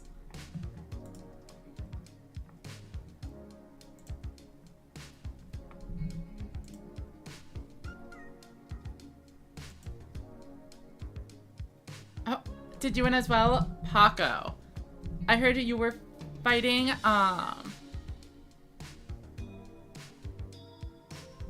another Ancient Forces in round 2 if you win.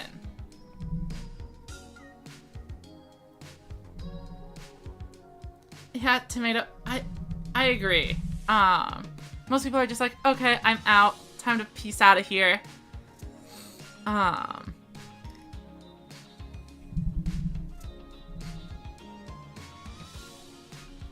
But it is a little bit long to do the verification automatically anyway, I feel like. Oh,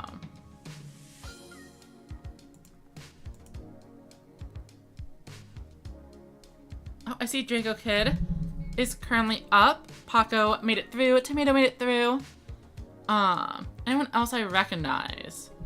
Marco. Marco also made it through. Terra lost.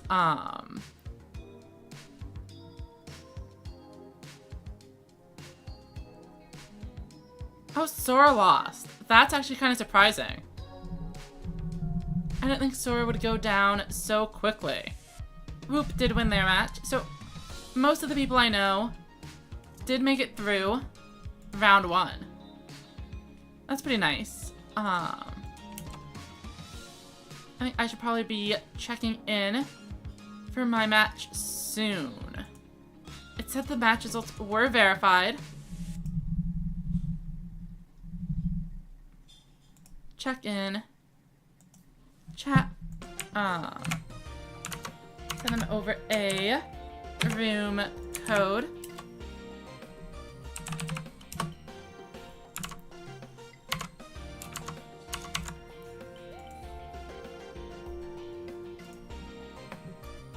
Oh, I accidentally, I forgot that I'm on Ancient Forces, so I need to actually make the rooms unlimited.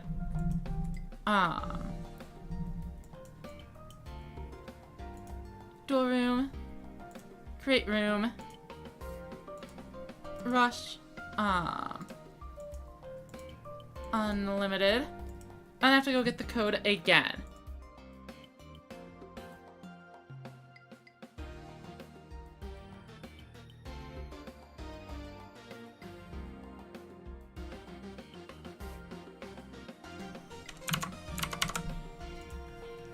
Okay, and we should be ready to go once they join in.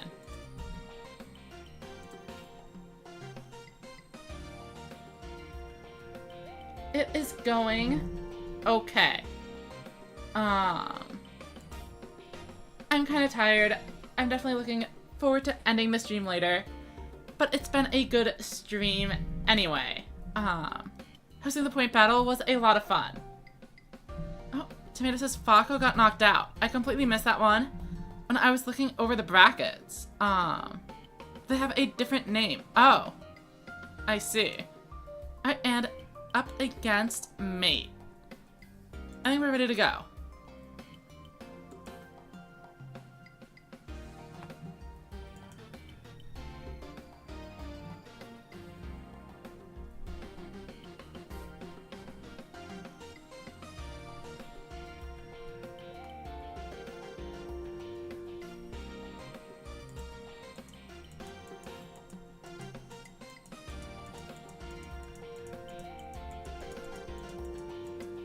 Alright, we are up first. Opening hand seems reasonable. Setting up Currybot, setting up zombies, and even having some protection from the opponent swinging in with big dragons. Though presumably this is going to be Hammer Crush aggro. Trip to the Doomed doesn't necessarily reveal anything, nor does Dragius, but it's probably Hammer Crush aggro. That's all they had. That's interesting. I mean, let's definitely bring in the Burning Blaze Dragon and get in for as much as we can.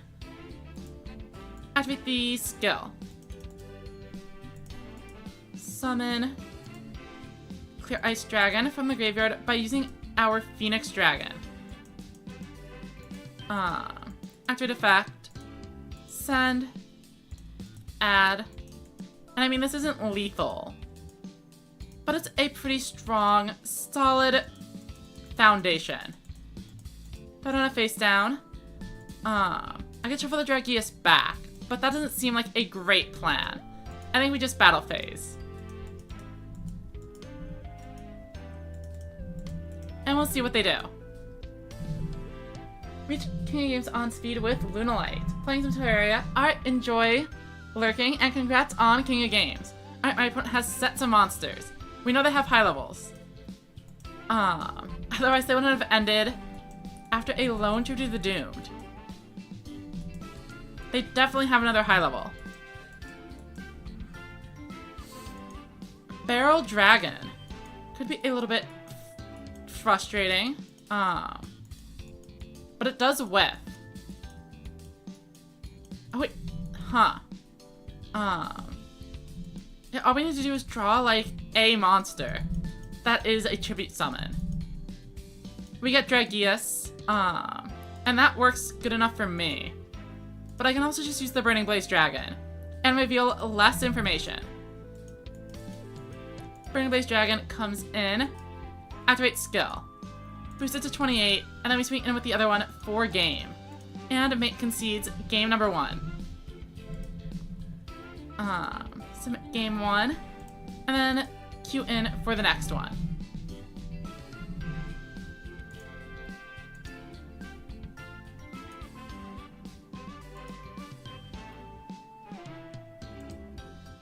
And begin.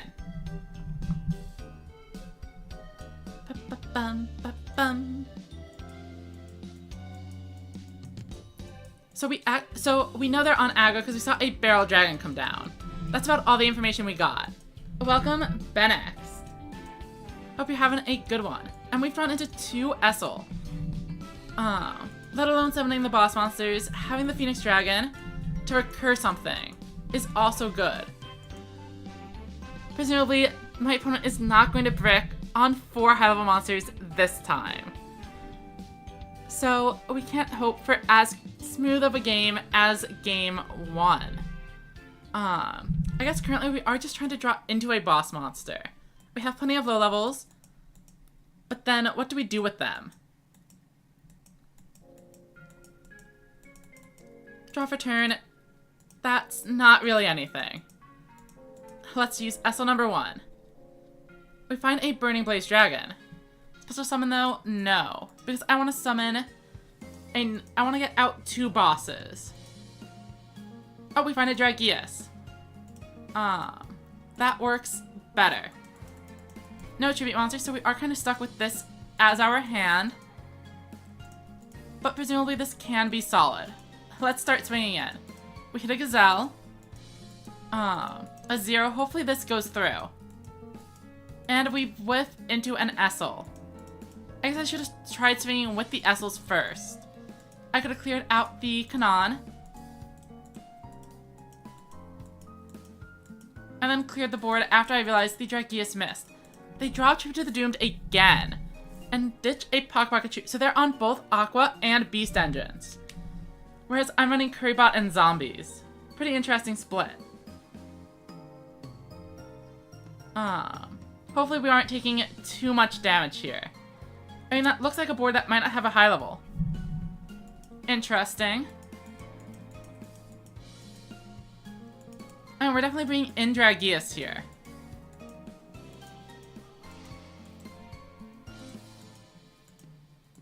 Let's draw.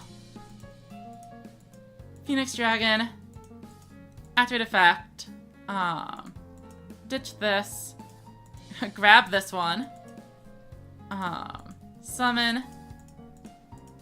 Dragius. I want to limit their resources.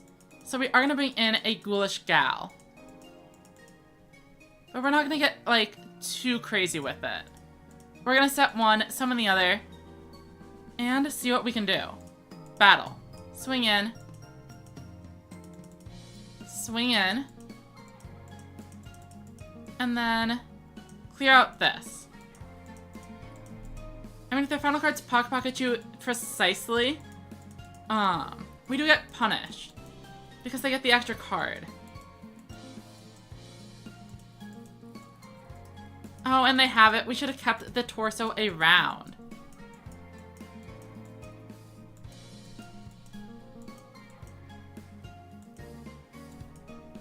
Alright, Gazelle coming into the hand. So we know they have presumably one boss monster if they're going to play the Paco Chew. Otherwise they would have set 3. The question here is if they have the second one. It's a barrel dragon, and that's threatening regardless of whether or not they hit the heads. And they do. That is potentially just game. Especially if they bring in a Dragius here.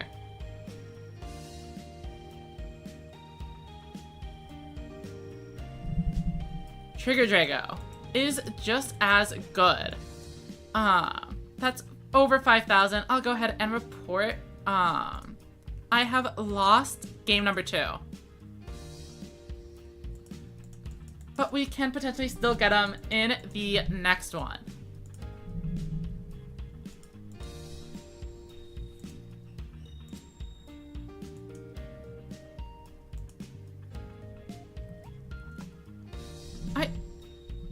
Our tournament status is on the line. This is single elimination.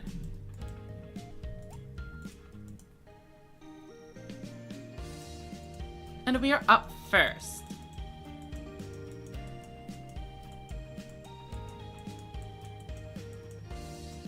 Yeah, I definitely play a lot more Rush than I play Speed. For sure. I think we're just gonna bring in these monsters. And I'm going with this lineup. You could argue for the attack mode Burning Blaze, but if they have a Dragius, I just end up taking different damage. However, if they only have like a Trigger Drago, then I would force them to have 2 different 1600 plus monsters to clear. And they Chew to the Doomed on turn 1 a 3rd time. Luckily, they do hit the 0 defense one. And they did get rid of a boss monster. So as long... Oh, but they have the Essel.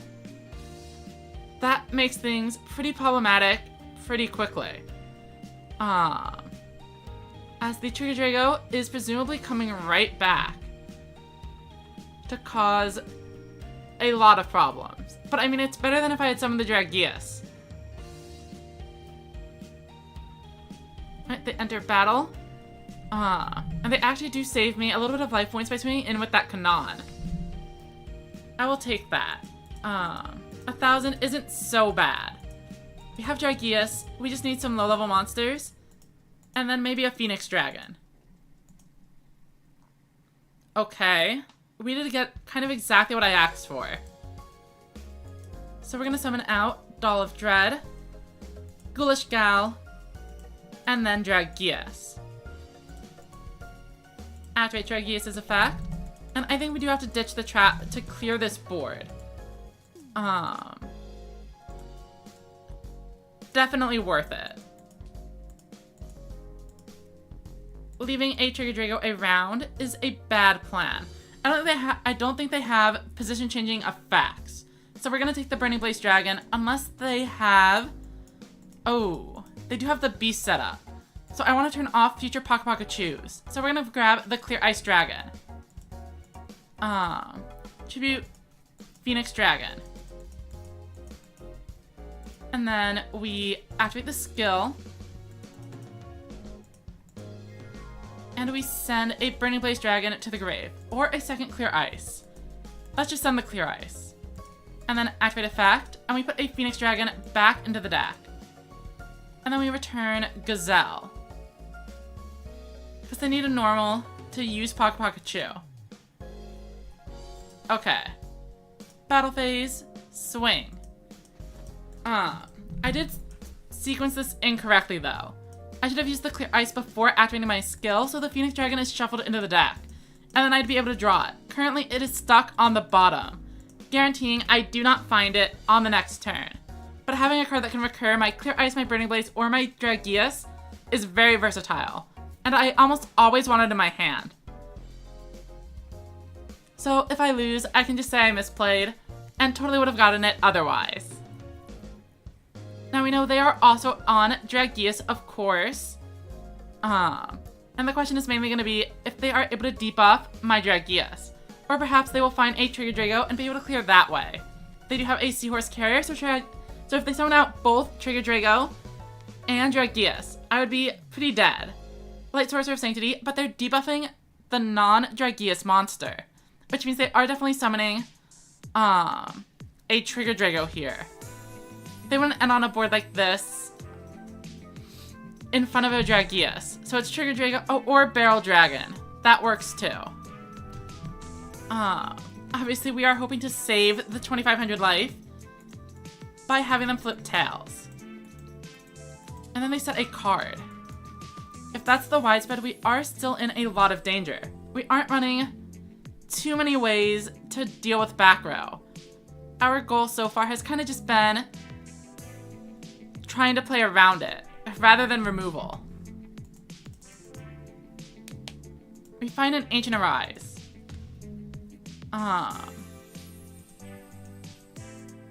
Is this Currybot online? I didn't think so.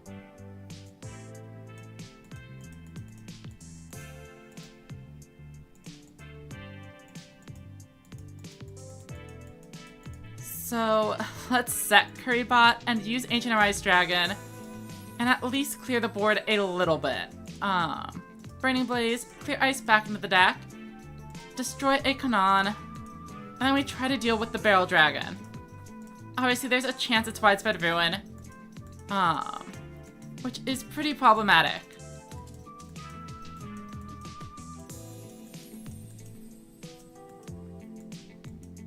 I'm pretty sure the Barrel Dragon is the one boss in their deck immune to the Ancient Arise Dragon's effect. But I mean, even two low-level monsters probably would have been game here. So Essel coming in, Barrel Dragon, not hitting the clear though.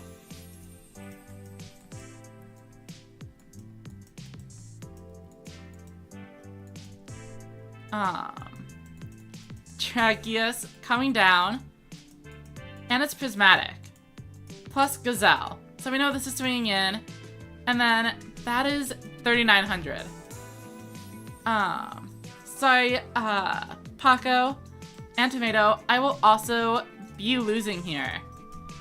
I can stop one attack, but not both. See, if this guard was a Recital, I actually would have been fine. Because I would have been able to stop Dragius from striking twice. So Recital is probably the better play over guard. But I will send him a GG. And that'll be it. Thank you all for watching.